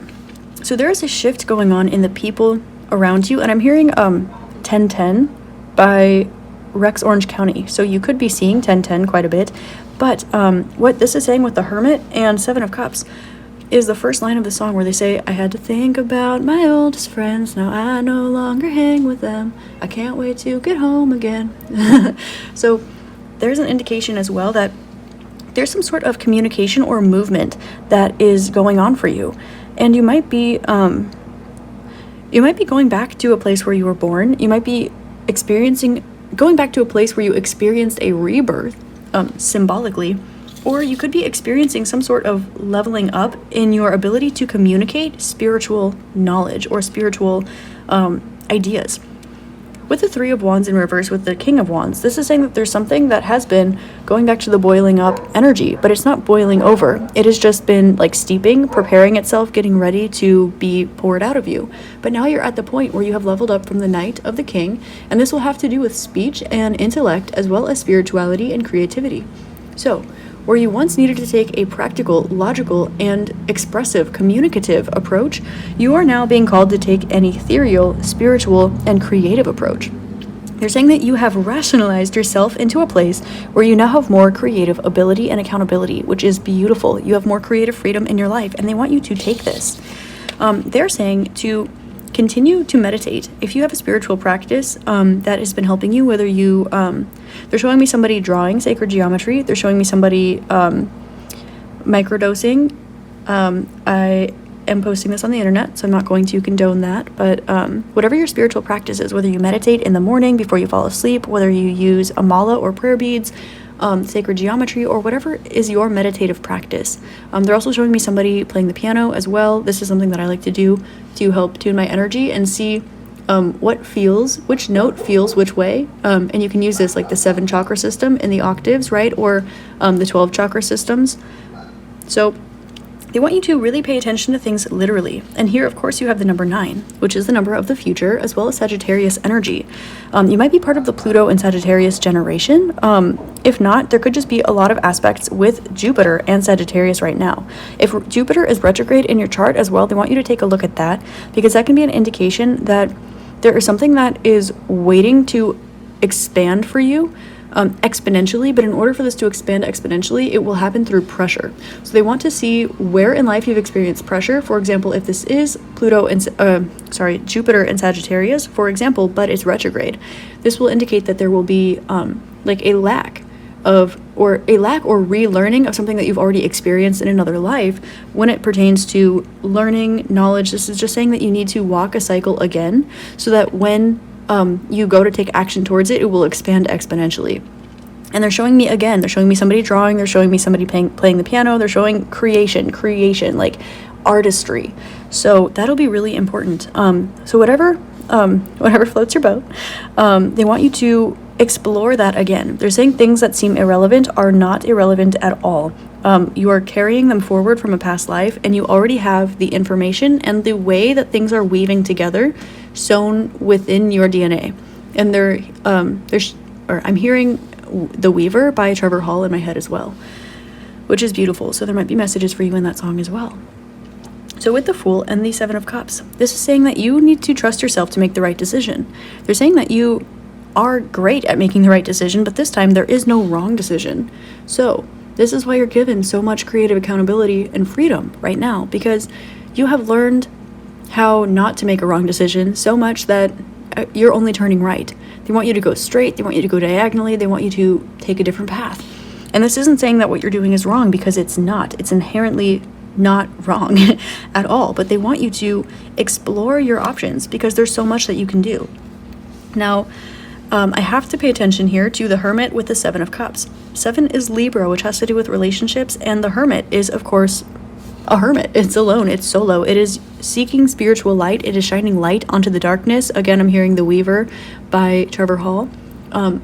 So there's an indication too that you have shed a light onto the relationships in your life some way, somehow, or you are bringing light to either the pattern of your relationships in your life, or just you are a beacon of light for those that are around you, which is beautiful energy to be in. But there's an indication too that you are kind of dipping your toe perhaps in socializing and isolating, and they're saying that there again is no wrong answer, but be creative about it. Do what you feel like doing. There's not a right answer, there's not a wrong answer, there's not a right energy or a wrong person or anything. They're saying that you have mastered your energy work to the point where you know what will affect you and how and when and where, as well as how to avoid this, how to expand upon this. And they're saying that there's no reason why you can't do the things that you want to do, why you can't hang out with the people you want to hang out with, or why you can't meet other people or something like this. When it comes to relationships, it seems that you might be restricting yourself a little bit because of faith. But as you open up this crown chakra, when it comes to Libra energy, now a good practice might be to go through the zodiac and draw them each through every chakra. As you do this, you will ascend the energy, and you might be able to feel, just as an astrological chart will show you how the planets balance with each zodiac signs, you can do the same thing with the chakras. So meditate, starting with Aries, for example, or even your ascendant if you wish to do that, and feel how the Aries energy resonates with your root chakra. And if there's comfortability, discomfortability, over-comfortability, or something like this, and then feel what you feel for the sacral chakra and the solar plexus. And as you ascend this energy, you'll start noticing Now, when you get to Libra, you might feel an expansion, or you might feel it wanting to start at a different chakra. So they want you to implement this practice and feel which energy which chakra each energy wants to start at. This is where you're harnessing the most of that energy, and they want it to be balanced, but they want you to focus on ascending the energy. Now, with the Seven of Cups, this is saying, again, yes, of course, options, but emotional choices. They're saying that you have been experiencing a lot of emotional ups and downs lately, and that you are very great at balancing your energy, but they want you to have a little bit more faith when it comes to continuing something that you're doing, or maintaining certain relationships, or there's something where they want you to hold out just a little bit longer. They're saying that you're so close with something that you almost want to throw in the towel, or you're so close with something that you're picking up on intuitively, but you're not quite seeing results in the 3D yet. Now, because of this, they're saying that you are you're at the point where you're so close that as you are taking that last step to get to your destination, you're almost getting tired. So they want you to just speed it up a little bit. They're saying use the time, take a nap, write a song, make a painting, go for a run, drink some coffee, whatever it is. And they're also showing me that there's like a little bit of ash or something on his face. So they're saying it might be beneficial for you to do some grounding work, even when it comes to like going camping or spending time outside. Don't be afraid to get dirty, like get the actual earth like on your body. Go outside barefoot, or like, sleep on the ground or something like this. But even if that is not your style, they are showing me the chimney sweep from Mary Poppins, and I'm hearing Let's Go Fly a Kite. So that could be significant for you as well. And I'm also seeing like an allegro from ballet, because I used to dance to that song in my ballet classes. So, and the Henley shirt might be significant as well. So if that reminds you of a person, place, thing, situation, I don't know, store, something like this, there will be a sign for you in one of these things. So maybe watch Mary Poppins again. And with this reference, they're showing me like with all these options, it's almost like her bag. It's like you have they're saying Jack, or like Jack of all trades, or Jane of all trades, whatever. They're saying there's almost an energy of like you can pull anything out of your bag. So what do you want to pull out of your bag? They want you to explore this question, and they want you to have faith that you can't pull the wrong thing out of your bag, because it's what you chose to take out of the bag. And the fact that you chose that you wanted something is reason enough for it to be placed in your life. And they don't want you to overthink it. They don't want you to overthink it. And they're saying you literally couldn't underthink it. They want you to go with your flow. They want you to follow your own individuality here. 21 does indicate uniqueness. It does also indicate financial abundance as well as stability. And it is, of course, a 3, which is Empress energy, creation. So there's a big emphasis on creation, and they're saying none of this matters. Zoom out, common ground. Like literally none of this matters. You can't create something wrong. Like Bob Ross always says, happy accidents, right? So they want you to make happy accidents in your life, because you can't draw a wrong line. You can't press a wrong note, because maybe you're just playing a 6th chord. maybe that will turn into a tree, that wrong brush stroke or something. They're saying that you want to pay attention to the happy accidents in your life, and they want you to be a little bit easier on yourself too. I'm seeing 2222 on the recording time. 2222, 1111. There's a situation that will be mirrored in your life with you and a particular entity. This can be you and a project you're working on creatively. This can be you and a person, you and a job, you and a situation. There's an indication where there's been realization on both sides, 2244. And 2222 is saying that this has gone from realization to the activation point. There is some sort of mirroring alchemy here, and they're reminding you that it doesn't matter not to take things too seriously. And they are saying that there will be change in a situation in your life, and it will come quite quickly. Right now it's not facing you, but it soon will, whatever this is. There's something that's waiting to face you, but it's done waiting. Cycles have closed out, and that's why, you, and then solar plexus fell. Okay, there's a bit of confidence that needs to grow in a situation or within yourself in life, and they want to draw attention to this. And they're showing me that the top row will represent your journey, and whatever is mirroring you is the bottom energy here. So they're saying that there's something that is Okay, they're saying start with you. Okay, so you have transformed to not waiting, to closing out cycles and having faith in whatever happens. This is where your creative accountability takes place, and they want you to replace where these two cards would be in the present moment with creativity. They want you to go travel or make a painting or go, I don't know, they're saying like play hooky and go have fun. Like something like this. They literally want you to use your mastery of something and use it to create something without any pressure. They're like, none of it matters, happy accidents. Like, go explore, go love your life. The energy that you're mirroring, however, they're saying that there is something that was not facing you, but they're showing me this arrow here, which is Sagittarius. It's also Chiron. It's also Cupid. So there's things like this. And then this indicates the crow is magic, protection, healing, and things like that. So take that however it resonates, because I don't know what situation you're in. With Knight of Swords with the King of Wands, something that was facing away from you is now facing you, but it's facing you ready, whatever that means. They are ready to learn and grow or shed light upon something. And there's another step forward that they wish to take. For example, if you are whatever situation this is, like if this is a project that you're working on, there could be a step 2 where you didn't know there would be a step 2. If this is something that you didn't think you were going to hear back from, there's a reason that it waited for the right time, because they wanted, you needed to create something on your own, whatever this is. They're saying create something from scratch. They're showing me like a baker too. So you could be into like cooking or baking. So yeah. Also, your ancestors are with you, watching you and guiding you, but there are other spirit guides that are taking the front row, the front lines right now. So if you are feeling like your ancestors are taking a little bit of a back seat, they're still within and around you, they're near you, and they love and support you, but they want to draw your attention to other spirit guides that are currently in the front lines. So if you know who they are, great. If you don't, they want you to explore that a little bit and tap in. Now I'm hearing tap, tap, tap in. Okay. So you have Page of Pentacles. Let's see. 5 of Swords. This is something else that they want you to know. These cards. Oh, there's that Knight of Cups. Dude with the sleeve tattoo. I don't know, girl with the dragon tattoo. So you have Page of Pentacles, 5 of Swords, Knight of Cups, and 9 of Wands.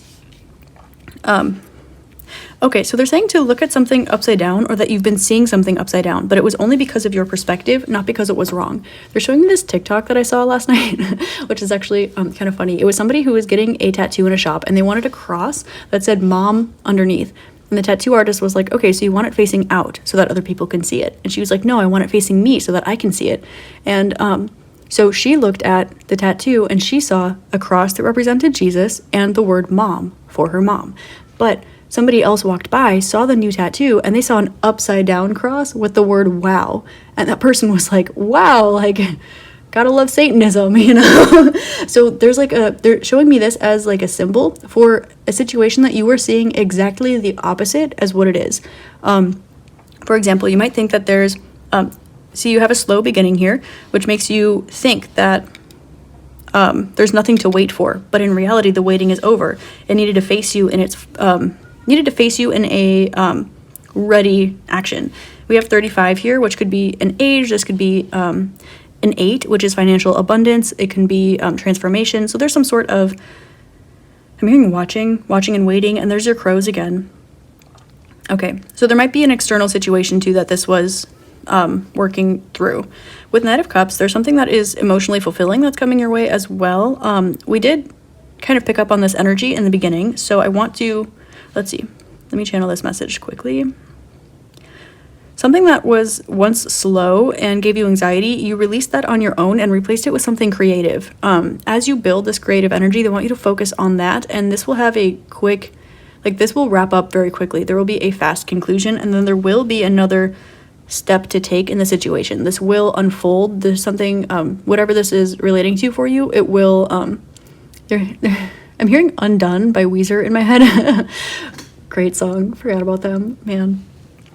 So they're saying that there's something that needed to come undone before it can come together. It's kind of like when you do your laundry and you need to sort your clothes and everything's like a big mess, and then you have clothes everywhere and then you fold it, but that's how you clean, and then you put it away and it's cleaner than it was before. They're saying that like something needed to, like the dust needed to come up and get shaken up so that it could resettle, and vice versa. So something needed to come undone for it to come back together, and that's why it was slow and not facing you. and then it will be quickly and facing you.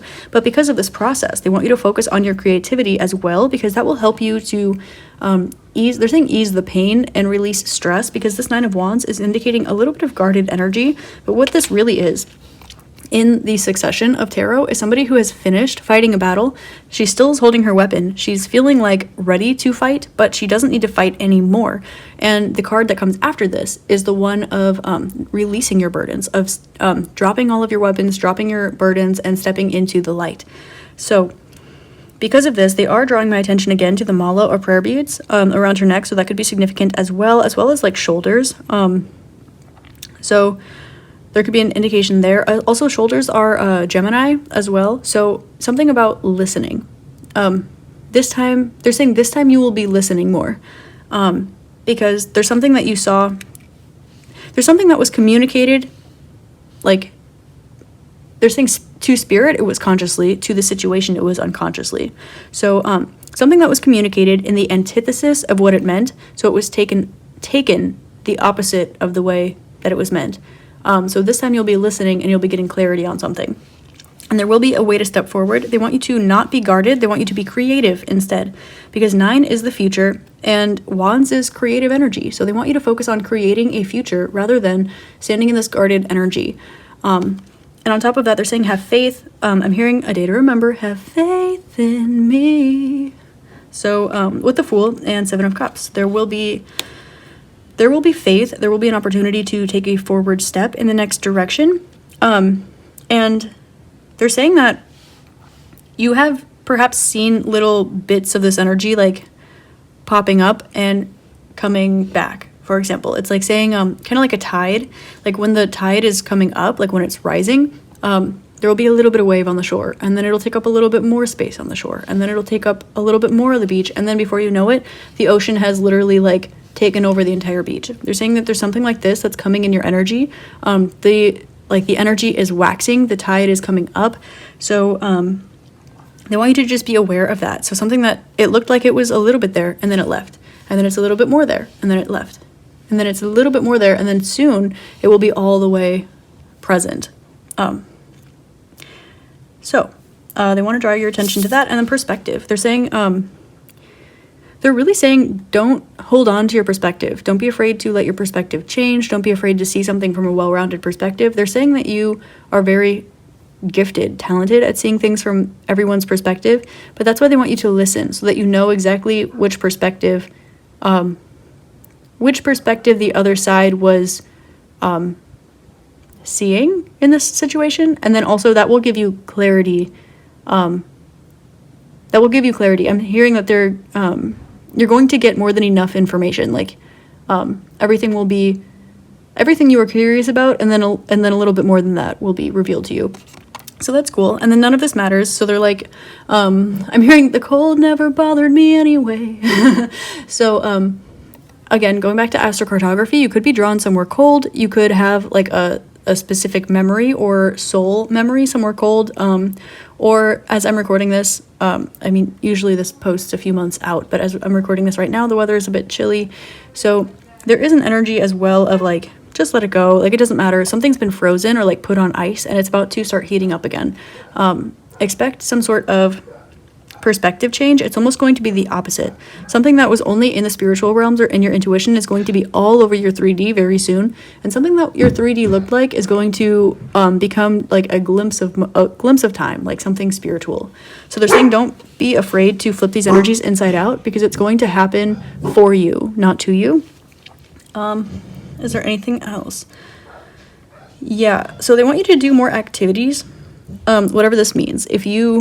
For example, if you like to knit, knit a scarf, have some fun. If you like to read, find a book that isn't like maybe informative, something that will make you like all excited, something that you're really excited about. Maybe it is informative, some of us have our moon in Capricorn. I don't know. Anyway, we'll find something like to do. They want you to be more active, whether this is going for a daily walk or adding another daily walk in your schedule, whether this is adding a little 10-minute abs before you go to bed or something like this. They want you to be more active. Take your dog for a walk, paint that picture, and don't know what you're going to make before you start making it. Like, go explore your creativity, go explore your body, explore your actions. There's something about you that is just so beautiful that's been waiting to permeate, and it's something that your past life has experienced before. They're saying, again, check out Jupiter in your chart, and pay attention to retrogrades, particularly if they're transiting Jupiter or Sagittarius. So, anything else? Yes, they want you to have more confidence. They're reminding me that the solar plexus fell earlier in the reading. They want you to have more confidence when it comes to your mental health. They're saying that you know what is healthy and you know what is not, and you know what works for you. So they want you to, this is the tricky one. I don't ever want to tell anybody how to take care of their mental health, but they are saying that you know what is an intrusive thought, and you know what helps you with your intrusive thoughts. So they want you to, they're saying, keep it up, and also, they're saying, to continue staying courageous, continue staying in your fortitude, in your courage, in your strength, because if your mind is telling you something that you know is not true, know that you know it's not true. They're saying they want you to draw this energy, whatever it is, up to your crown chakra. There can and may be a few little hiccups as you draw it up from wherever it's currently residing in your body, in your chakras, as you permeate it up through your crown chakra. But they want you to do this so that you can detach from it and release it. If it's in your mind, if it's in your third eye, there you go. You only have one chakra to travel. But it doesn't make it, they're saying, they're validating your feelings, they're validating your thoughts. They're saying that doesn't make it easier. That doesn't mean that your experience is not valid, or that what you're going through is not difficult. But they are saying that it's get throughable. So, and that you know how to get through it. That's the main thing, is that they're saying, number 5 is Leo. So this does have to do with your confidence. This does have to do with your inner child, fun, play, romance, freedom, a bit of your neighborhood, although that's a little bit more Gemini, and then children that you know or are involved with. So energy like this, something that has to do with Leo energy, or even the sun, your outward expression, and change coming in your life. If you're uncomfortable with changes, I'm hearing David Bowie. Wherever this, tune in with this energy that's trying to knock on your door. Find where it resides and then draw it up towards your crown chakra, detach from it and release it. And then also implement whatever makes you feel good. This is where they want you to create through opportunity, create through optimism, create through passion, and even experience. But what they don't want you to do is release pain and then reabsorb that by looking at it or re-listening to it, or they don't want you to continue recycling the same energy. They want you to get this out once and for all, because they're saying that it's already left. Just like the tide analogy that I was sharing with you before, they're saying it already left. This is the last time before the tide starts coming back down. So they want you to pay attention to this. And they're saying also check the seasons too. If you have a habit of having I don't say this term lightly, but seasonal depression, or something that's kind of there and then it's not, or if the seasons, if you feel your moods waxing and waning with the moon or with the seasons or something like this, they want you to pay attention to this. And they're saying that you have the ability to close out the cycle and that you know what to do. It's just putting 2 and 2 together. And of course, they are acknowledging and validating that it's easier said than done, but they're saying that you know what to do and it's in there. And if you can replace that with something else, i.e. creativity, i.e. inspiration, freedom, happiness, playfulness, romance, joy, love, fun activities, that will help you to trust the next step of whatever this blessing is that's trying to come into your life. And you're very much aware this opportunity has been on your radar for some time. You've been watching it wax and wane through cycles in your life for quite a long time, they're saying. So whatever this is, they're saying the truth is within you. You already know what it is. But I'm hearing keep holding on, because you know we'll make it through. So Avril Lavigne is obviously a bop. But apart from that, 97, that's the year I was born. So 97 could be significant for you as well. Or just the number 16, which is in and of itself a 7. So there you go. Something that has to do with relationships, partnerships, balance, making something pretty, decoration, fully balancing the scales, and also giving as opposed to receiving, because this is the Aries Libra dynamic here. Impulse versus thoughtfulness. And then again, they're saying like perspective, like there's no right, there's no wrong, there's Aries and there's Libra, you know what I mean? They're just different. Like, and there's Mars and there's Venus, masculine, literally masculine and feminine. So they want you to just like enjoy creating and experiencing the spectrum between these different energies. So yeah. That's all I have for you today, group number 3. I hope that this helps shed love, light, and clarity on your situation, and I hope you have an amazing rest of your day, week, month, year, and incarnation in this beautiful realm. It will help me a lot if you interact with this video in some way, and I'm so grateful for you for being here and watching till the end. I love you so much, and namaste. Hi there, group number 4. Thank you so much for being here, and namaste. If you selected the 4th group, then your card is Double Mission, Lightworker Starseed, Serve the World by Being You. Okay, I swear, every time I do 4 groups, the 4th pile is always, like, lit. So, Lightworker Starseed, Serve the World by Being You, Double Mission, gorgeous energy. So, your spirit guides want to talk to you about things speeding up right now.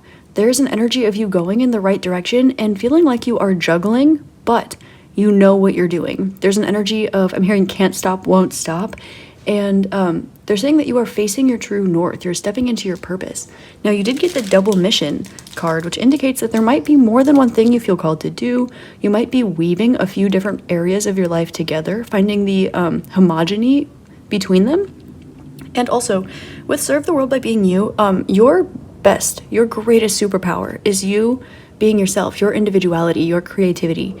Now, you are able to relate with others because we are all one and the same. We're all technically part of the same being in the collective, but you are uniquely, individually you, and no one, nothing else can possibly do that. And that is your greatest superpower.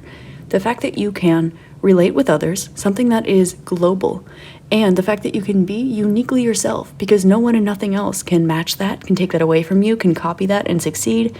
The only thing that no one else can do is be you. And that is your strength, your superpower. And they want to call attention to this. Now, with Lightworker Starseed, you could be an energy worker. You could resonate with being a starseed. You could be waking up to your energy work, your light work, being a starseed, or you could just be starting to get familiar with these terms at this time. Now, they're saying vulnerable. I'm hearing that Selena Gomez song in my head. So there's an indication almost, maybe you are learning that starseeds exist and you are starting to feel vulnerable, or you know that somebody around you resonates with this and you're starting to question something. There's also an indication here, okay, they want me to get off of that timeline. They want me to focus on light work and energy work. So they're saying that they are, they're helping you through a processing of energy right now. And on top of this, they want you to like seed the light. They want you to focus on your own path, your own mission, and really just focus on yourself right now, not to pay too much focus or attention onto others. They're saying that what you are meant to experience will come to you right now. What you are meant to, who you are meant to interact with will come to you. And you might start noticing different people popping up in your life right now, as they're showing me like, pun not intended, but they're showing me like people playing a card game, like Go Fish almost, and they're saying that there is an exchange of energies of people happening in your life. So some people might be leaving your hand. They might be leaving your like your playing hand, and other people might be adding to it. So you'll notice that you will be called upon to release these people, or people will leave your life, or people will sporadically enter your life. And these can be old people, new people, one person, 100 people. So pay attention to that.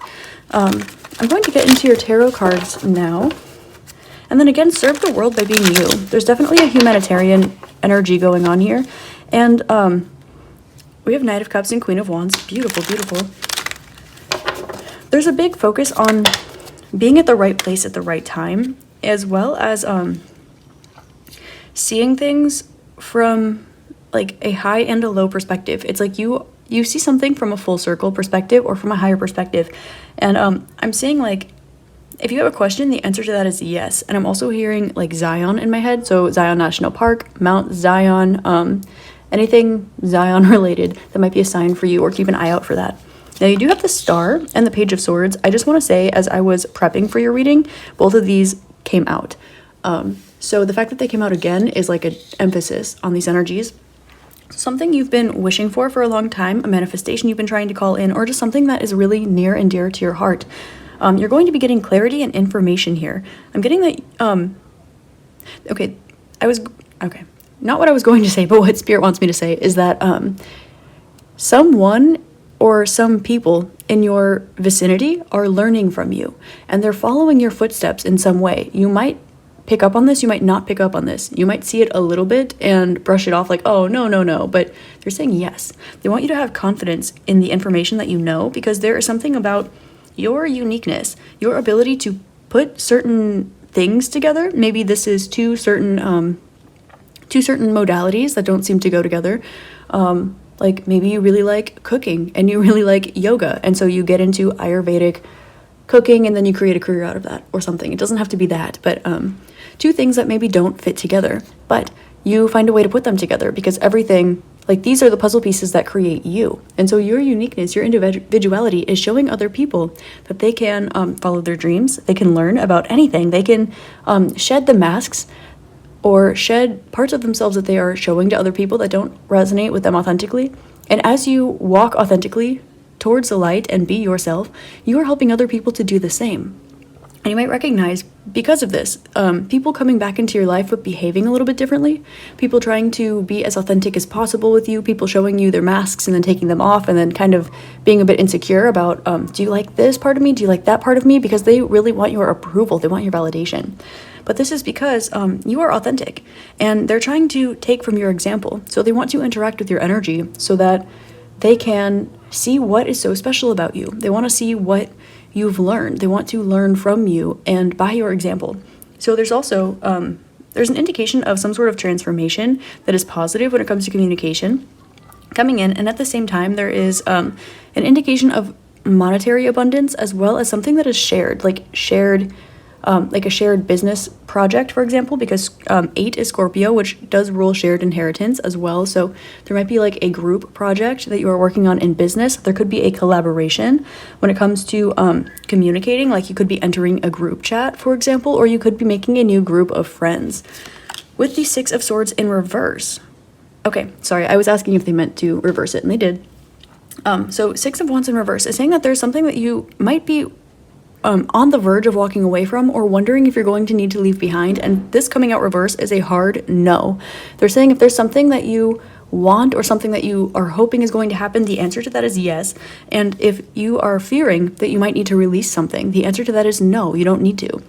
You can change your focus and distract yourself. They're saying distractions might actually be helpful right now, but they don't want you to focus on this energy, but you're not going to need to release it. They're saying that there's a future energy that you're not seeing something going on behind the scenes, because 6, obviously upside down is a 9, and 6 is the present moment. Swords is communication and intellect. So there's some sort of external process that is going on that is going to come to your awareness and come towards you with clarity in the future.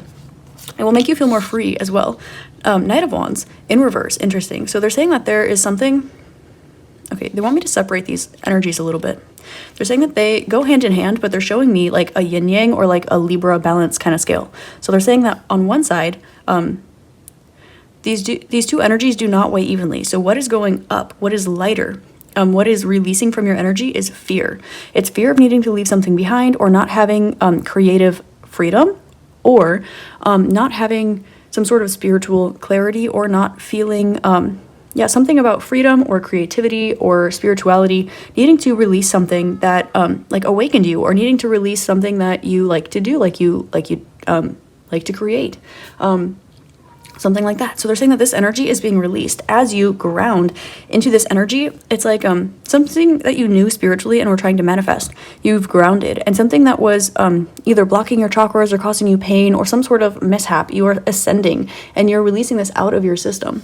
So with that being said, they want to call your attention to the fact that everything happens for a reason, but also everything is not what it seems. If there's something that is bringing you anxiety or stress or fear right now, they want you to not worry about it. They're saying that they have your back. But also, expect there to be distractions with these new people that are coming into your life. There's excitement and there are blessings that are on their way, and they want you to be fully present when they show up. They don't want you to worry about, I'm seeing somebody like looking in the mirror and being like self-conscious about their body or their face or their hair or something like this.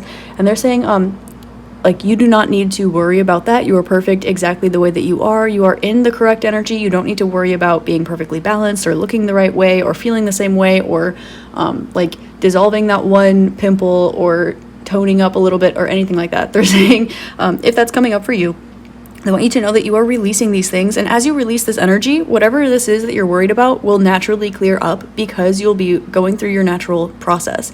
And as you are more authentically yourself, you will find yourself perhaps taking a little bit better care of yourself, or you'll find yourself like clearing up because if there's something that's anxiety induced, something that's mental health induced, something that is spiritually not grounded for you, something that you've been picking up on intuitively, but you haven't seen in the 3D, anything that might be causing you anguish in any of the mind, body, spirit realms. They're saying that as you release this and you focus on yourself, the more self-love that you implement right now, the more naturally you will be in the energy that you are trying to replace with this. So exactly what it is that you are self-conscious about, they're saying that you are already embodying the energy and that the correct energy that is antithesis to what you're to what you're worried about. So they just want you to let go, and you already have the energy there. This is like somebody being afraid to jump, but they're already on the ground, but they don't see that. I know that was kind of a weird example, but they wanted me to say that. It's almost like a trampoline. Okay, so they're saying I can pull the other cards now. And then they're drawing my attention again to double mission. So there could be quite a few different things going on right now. You have Justice and the Four of Swords, okay? So this is saying that as things are balancing out, there are your scales, you're going to start seeing your manifestations come to reality, and they're saying, again, communication, expect some communication that you've been, they're saying don't say waiting for a while, but expect some communication you weren't expecting, either from a person you weren't expecting to hear from, or somebody expressing something you didn't expect them to express to you, something like this. They're saying out of the blue, something's going to come to you, and it's going to be like a message, an email, an opportunity, or like a learning ability, but they're saying that this is going to come from an external party.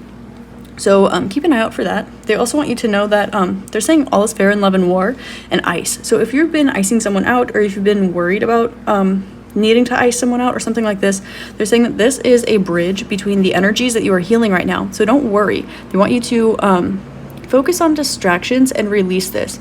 They're saying that you can take your Libra energy within your chart. We have Justice, which is the Libra card, and they want you to actually like ascend this energy. They want you to balance the Libra energy by focusing on yourself, doing what you want to in the moment, tuning a little bit in with fire, with Mars, with Aries, that kind of energy. Number 1, you are number 1. Also, we have 11, Aquarian energy, and number 4, Cancerian energy. Both of these are givers, okay? So Aquarian is humanitarian, and Cancer is the mother, the nurturer. So make sure that you are pouring into yourself first. At the same time, you will have opportunities to help others, and know that if you're giving from a full cup, or someone is offering to help you in some way, shape, or form, this is because they're saying the scales have balanced and you deserve this. So if you are feeling weary about trusting something or someone for any reason, they're saying that you can have faith, if not in a person or a situation. Have faith in your spirit team, have faith in God, have faith in yourself and your spirit guides, and that will be what will bring you through. And then they're saying distractions again. They want you to use distractions, but use them mindfully. What they mean is don't well, they're actually showing me somebody like curling up in bed in a big blanket and just like watching Netflix all day. So if that is cathartic for you, like if that is deeply healing for you, go ahead and do it. Like if you're showing me somebody like snacking, sitting on a couch, like curled up in a ball. So if you need to take some time out for yourself, do that. If that is your most comfortable distraction. They're saying that you don't need to be productive all the time, but it will also be healthy for you to distract yourself with little things like maybe doing some Pilates, or doing some yoga, or making some healthy snacks, cooking, like spending the day or spending a large chunk of time doing some things that you really, really enjoy. And they're saying that if it is productive, all the better, but you'll notice that as you follow your natural flow, whatever you feel called to in the moment, the more you will feel healed, and the more that you'll be noticing that energy that you are stressed about, like embodying your entire self. there's something they're saying, if there's something that you're worried about healing, mind, body, or spirit, say things that are coming to my mind are like seasonal depressions, or like some acne, or just like a spiritual wound or trauma that you're trying to work through. They're saying that you are processing through it, and that it will process faster if you focus on it less. And they're not saying to like compartmentalize and sweep it under the rug, but they are saying that you are further along in your healing journey than you know, or than you recognize. So if you are focusing wherever you are sending your energy to, that will grow. So try to draw your energy away from that, and it will help you to recognize how much work you've really done, how much you really deserve, and you'll recognize, you'll see yourself differently. This is about self-love by a different perspective. And this will give you the opportunity to help other people, which is where they're drawing me back again full circle to other people are watching you be yourself, and they're just amazed. They're like, how do you do what you do? How are you the person that you are? How do you connect these things together? How do you heal yourself? How are you more mature every time I talk to you? How are you more educated every time? Like, there's something people are like, who, what, when, where, why, and how is group number 4 being group number 4? And the answer here, they're showing me Lightworker Starseed. So there is something about your spiritual truth that maybe they're saying it's almost time to share, or it's time to share but not yet, or something like this. They're saying like, because first I heard it's time to share, and then I heard not quite yet, but you're on the right track. So if this is resonating with being like a starseed, or like talking about a past life of yours, or just some spiritual knowledge that you have that you've been called by spirit to literally gatekeep in some way, it's not about keeping people out. It's about making sure the energies around you are synchronized. Like you, they're showing me like you in the center, and people like pushing through a crowd almost to get to the front lines of your energy. And these are the people that will have your back. These are the people that will listen to you. These are the people that will work alongside you harmoniously. These are the people that will be there for you and help to take your light and spread it outwards. But right now there's still a little bit of shuffling and exchanging going on. So when you feel like they're showing me like a little golden circle being activated, kind of like when you close an activity ring on an Apple Watch. So they're showing like when this ring closes and it's like locked and sealed and activated, then they're saying then the truth will come out, then you will tell all. And they're showing me somebody almost like writing an autobiography, or telling their story, or talking about their past lives in a way that's just like phenomenal. Queen of Wands wanted to, oh, just kidding, that wasn't the Queen of Wands, that was the Four of Wands that wanted to pop out. Look at this happy beautiful card. It went back in the deck, but I felt really called to mention it with the Temperance. So here we have 1 and 4, and then King of Pentacles again.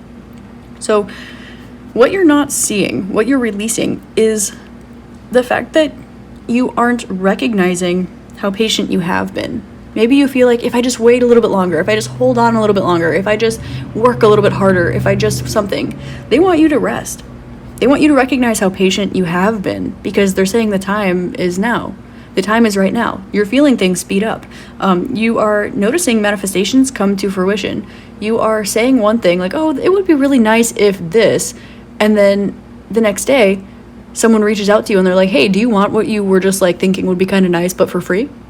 And you're like, whoa, that's synchronistic. And you're going to start noticing these things happen one after another. Likely you've already started noticing this, but now you're putting it together.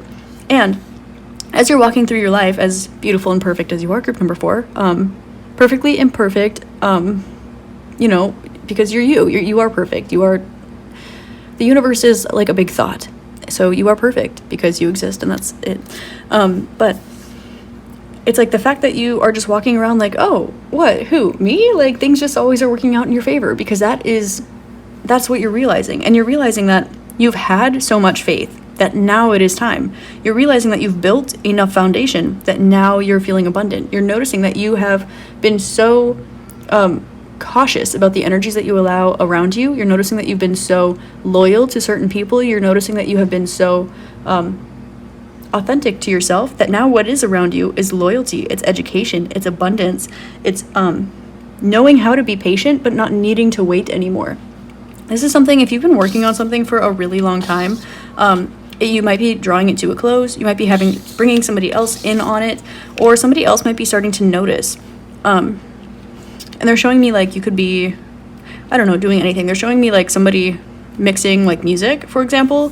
You could be like, oh, I just finally finished my EP or something. Or if you're writing a book, you could have put it out there and then all of a sudden it starts getting traction. Or if you do have like a YouTube channel or some sort of different platform, they're showing me it like taking off. So whatever this is that you've been working on, whatever plants you've been nurturing for a long time, and this is going to be in all areas of your life, because you have with education, you have with speech, your mindset. You also have here with balance, with karma, with your manifestations, you have with your healing, you have with your money, with your business, tangible things like this. You have a lot of air and a lot of earth going on here. And then, of course, we have 3 major arcana, which is all spirit coming in too. So you are using Akash, you are using prana, and you are using Gaia. And together, all of these things are helping you to overflow. And so you may be feeling a little bit like dry. And by that I mean like either emotionally, intuitively, or just like you need to drink a little bit of extra water lately, because that's the only thing that's really missing here. They want you to tune back into your fire, what lights your spark. And they want you to follow that around a little bit. They're showing me like a little kid chasing a firefly around, and I'm hearing the song Firefly by Faith Hill. So that could be resonant for you. Oh, that's so cute. That song. It's like such a little inner child like song. I love it. They're saying that what you're doing is right. There's something that is going to happen for you very easily. They're showing me you going from the Star and Page of Swords timeline down to the Temperance and King of Pentacles timeline.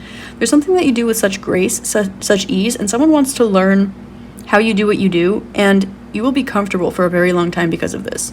Whether this is a certain skill that you practice because it's a certain, or it could be a certain partnership that you have, whether this is like a friend, a family member, a business partnership, even a romantic partner, there's some sort of, they're saying exaltation or bringing something to the next level up. So this could be like ascending a relationship to the next level, if that resonates for you. This can be speaking your truth about something, or this could be somebody using what they have to give you a leverage in some way. So they're showing 114, and you have 14 again. So this is guided. I'm seeing like your spirit guides almost like sitting, like going like hee hee hee hee, like they had no idea we were conspiring for them and getting all of these things put together.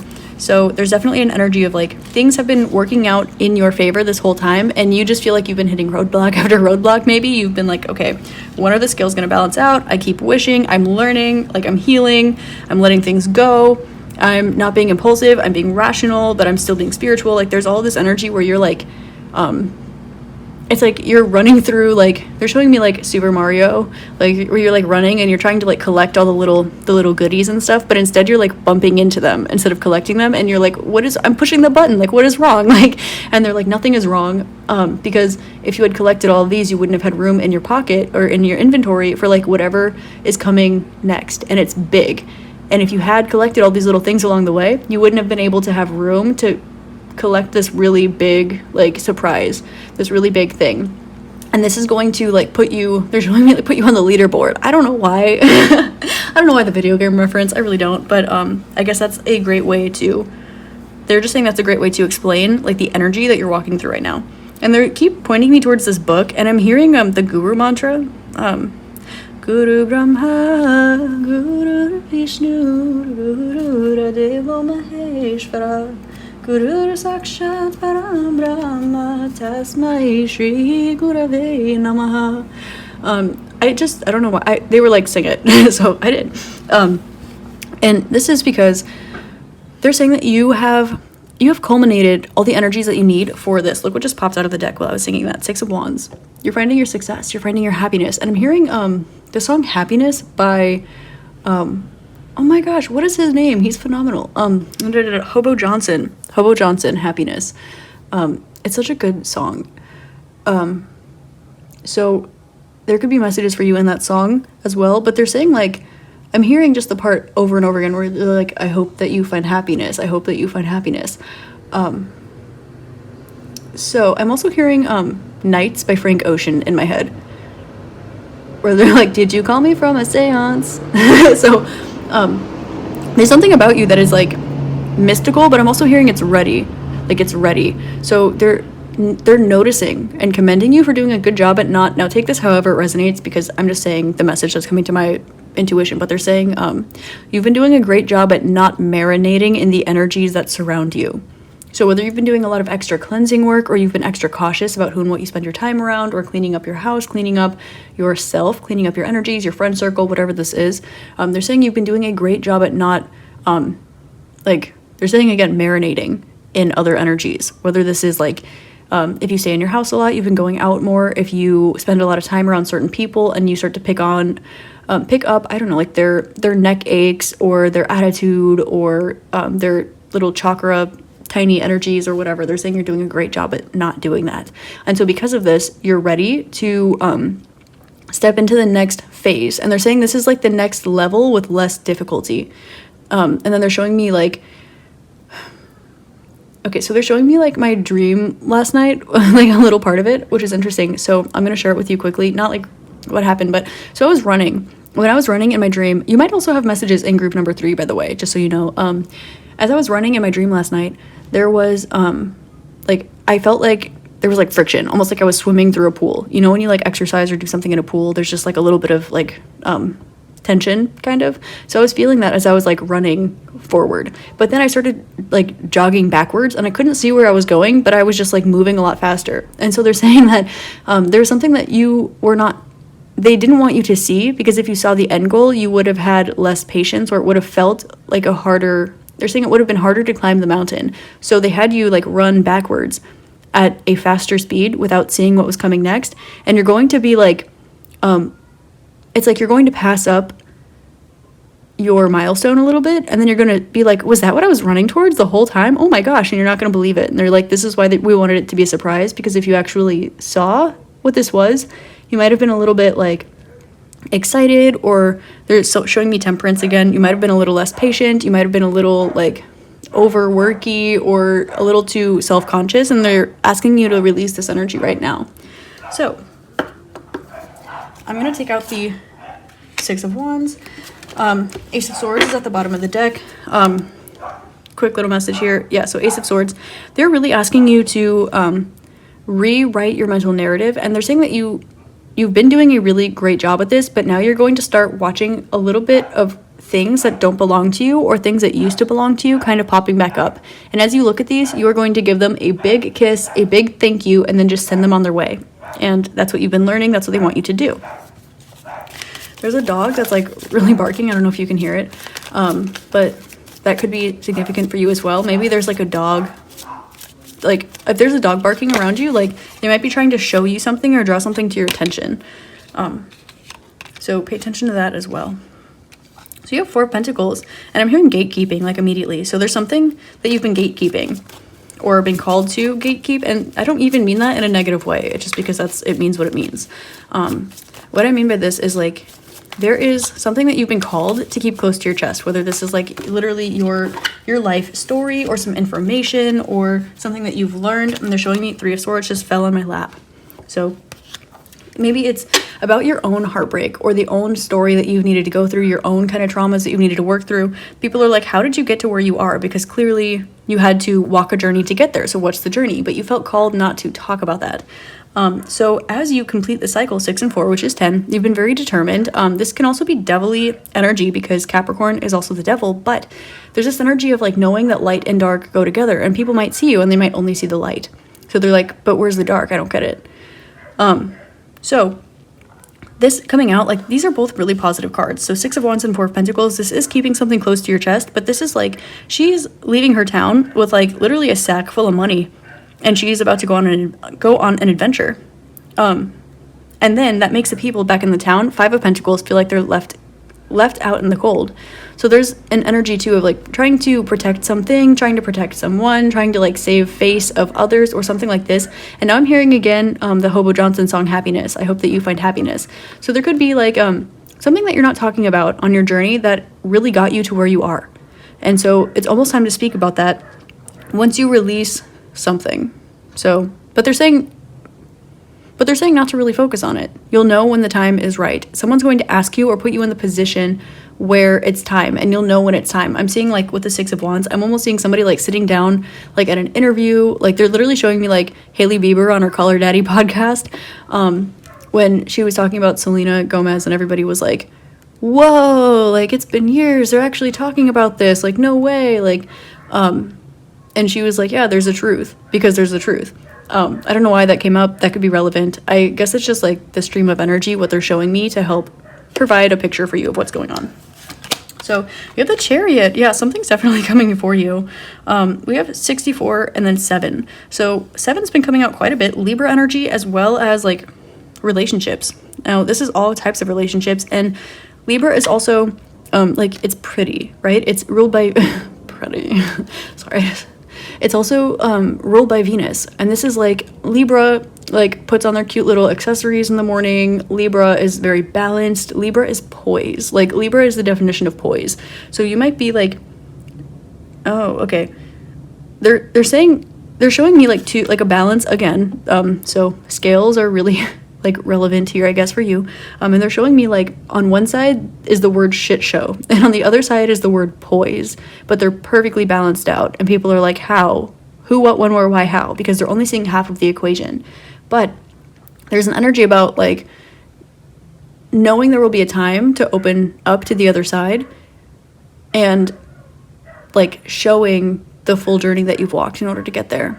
But there's a reason, and it's because I'm hearing the word phony. So maybe there could be other people. For example, oh, there's the Devil again. Okay. Devil with the Ace of Cups. They're like showing me a specific example that I feel called not to talk about. Funny how that works.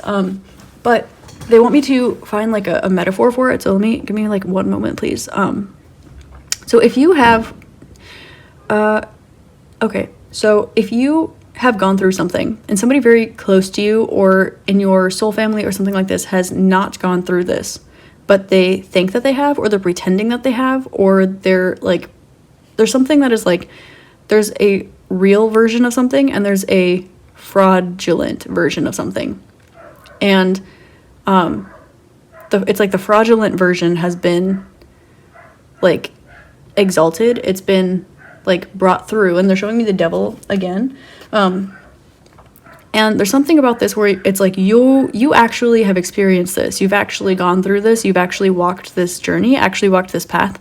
And so once this energy is kind of, they're saying exposed, you will have the opportunity to speak about something. But they're saying that it's important that things went the way that they did, and they're saying that it's important as well that you wait for the opportunity, because it will come towards you. Okay, that can literally go with anything, but that's okay, you know? So, like, they're showing me, I don't know, they're showing me, like, when I tore both of my Achilles in college, like, really bad, and I couldn't walk. Like, I had to relearn how to walk again. It was pretty gnarly. Like, I had a really difficult time just doing life. And they're kind of showing me that. And that would be like if somebody was like saying, and they're showing me something like weird. They're saying like if somebody was like, oh, I too experienced that and had that same thing, but they didn't. And you never talked about it. And they're like, well, why are your legs so strong? And you're like, because I was told I would never get to use them again. You know, it's like something like that. Of the Tower. Because you experienced the Tower moment, and something else was just like, oh, I heard about this. Let me try to leverage this energy and like feel it and like hit copy and paste. But you can't do that, because why? Serve the world by being uniquely you. Okay. So 6 of Cups. So whatever your own little like, I don't know, there's a horror story. Oh my God. Whatever your own little story is, somebody's thinking about you. They're saying there's something or someone that knows the truth about you. And that's why they're still in your life. You might be confused about the placement here, and that's why they can't stop thinking about you, because there's something about this. You might see this as a shadow attribute of yourself, whatever it is. And because of this, someone or something is like reflecting on you, like how I'm hearing somebody literally say, how the fuck? Like, how the fuck? So, this self-consciousness about this person or opportunity or situation, whatever in your life, helping you to realize that this is part of your light attribute, not part of your shadow attribute. I'm hearing The Weaver by Trevor Hall. You really might have messages in group 3, I swear it. But where he's like, weave me through the dark. There's something like this, or someone's like, they're showing me somebody like lost. like, and they're like in the dark and they can't see their way, and then you come with a flashlight and you hold their hand and you guide them out of it, and they're like, but why would you do this? How do you know which way to go? And you're like, because I've walked these tunnels a million times over. That's why, that's how, because I know them by heart, because I've had to walk through them so many times. That's why I know where to find the light, because I've gone without it for so long. So something like that. And then we do have 7 and then 6, which are numbers going down. And then again, this is like a 15. So, or 13, I'm so sorry, which is something going on behind the scenes that you're not seeing. And this has to do with this forward movement. And they're showing me inner child healing as well, something about your daily routine. And then they're showing me the Pisces sign, like symbol for Pisces. So something about balancing. Also, the song Pisces by Ginger might have messages for you in there as well. I normally don't just throw that out there, but I really started hearing it. So listen to Pisces by Ginger, look at the lyrics, and then also listen to Happiness by Hobo Johnson, look at the lyrics. They're saying that's almost it. Okay, they're showing me this. So you have 47 here. This is 11. This is self-realization. This is Aquarian energy. This is Uranus. This is like individuality, humanitarianism, being detached. This is also learning yourself, learning how to see everything as a reflection of yourself, and seeing yourself as a reflection of everything else. This is the divine mirror. That is what Aquarian energy is. It's the water bearer, but it's an air sign. And why? It's because the water and the sky mirror each other, because we look at one and we're seeing the reflection of the other. That is why they want to draw your attention to that. And with 6 and 6, like sandwiching these two energies, they're saying that by making yourself at home in any situation, by allowing yourself to wait for the right time to move forward, by following your intuition, you led yourself to and through unconditional love, and that's what you're stumbling upon. They're saying it was already your foundation and it's going to be your future. And they're saying when it comes to love, when it comes to positive things in your life, the past will repeat itself, and you finished clearing out negative cycles. And they're saying, okay, I'm hearing 2 songs like on top of each other at the same time, which is like driving my brain crazy right now, but I'm hearing 2 things. I'm hearing, don't worry, baby. Don't worry, baby. And I'm also hearing, ooh, child, things are gonna be easier. Ooh, child, things will get brighter. So, both of those messages, they're like weaving them together. And then I'm hearing Weave Me Through the Dark again. And now I'm hearing I Will Follow You Into the Dark by Death Cab for Cutie. Oh my gosh, I'm like feeling like the musical part of my brain just like started expanding, and I'm hearing all of these freaking songs in my head right now. Wow. So this could have to do with that. You could be doing like sound healing. Maybe you like singing bowls. Maybe you like are stepping back into music, or stepping into music, or you just really like it, or maybe just look at the lyrics to that song.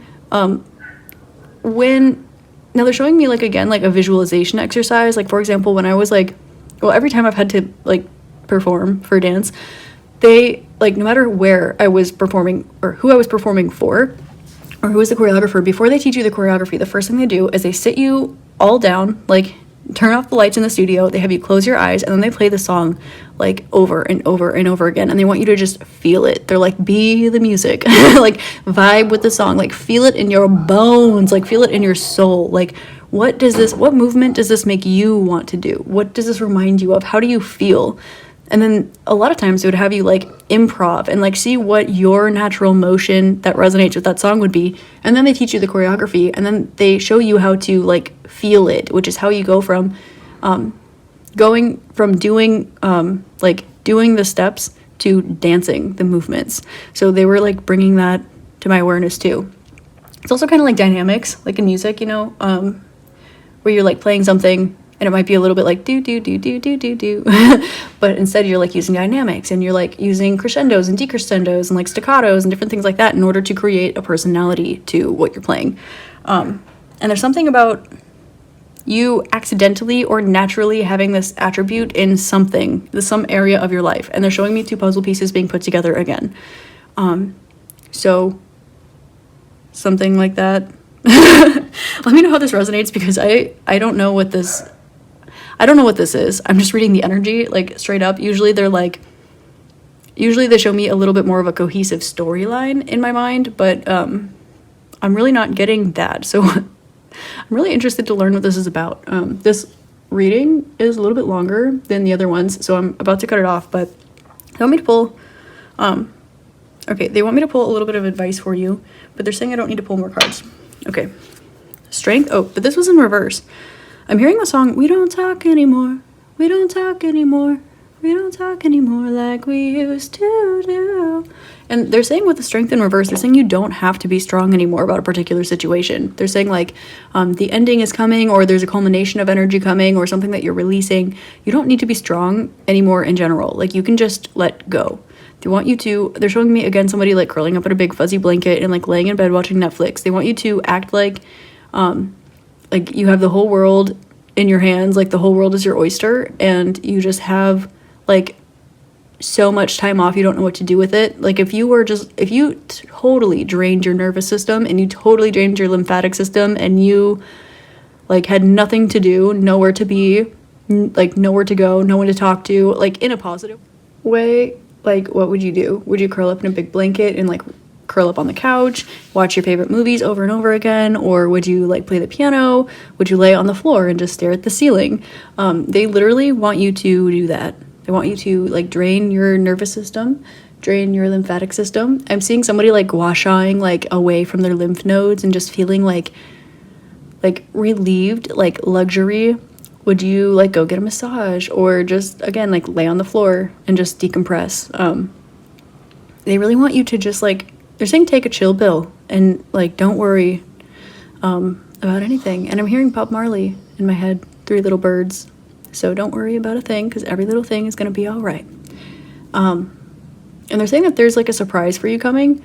And they want me to mention Christmas time because like my neighbor's little Santa is like staring at me a little bit. So they're showing me like a bag full of presents. So they're saying that the universe has like a bunch of like gifts for you. And if there's something around like Christmas time that happened that's really awesome or is going to happen for you, or just something that's Christmas related, like if there's something that's like super happy that always happens around Christmas time, expect that to happen again. If there's something that's super sad that always happens around Christmas time, expect the opposite of that to happen. They're saying expect treasures, like miracles. And then I'm hearing Happiness again by Hobo Johnson. Oh my gosh, this song. They really, they're like, listen to the song if you do nothing else. If you lay on the floor, you curl up in a blanket, you watch movies, whatever, just listen to that song. There will be messages in there for you. From a person, a place, a thing, one of your spirit guides, from your inner child, I don't know, but it is for you. So, your advice is that you don't have to be strong anymore. Like, stop pressing, let it flow, let it come to you. You deserve it, and it's time, and you've been patient long enough, you've been determined long enough, you're not closer than you think, you've already passed the target, you've passed the milestone, so now you're like opening up your eyes. And you're like, oh, I just ran backwards towards this, which is like twice as hard. But you had to like go past the milestone in order to recognize that that's what it was. So yeah. Lightworker Starseed, do serve the world by being you. And I am hearing the phrase like, I see you seeing me. Or yeah, I see you seeing me see you, or something like that. So that could be resonant for some of you. And yeah, just like golden healing light, go be your beautiful, amazing, perfect self, group 4. I love you so much. This reading was really long, but that's okay. I hope this helps shed love, light, and clarity on your situation, and I hope you have an amazing rest of your day, week, month, year, and incarnation in this beautiful realm. Namaste.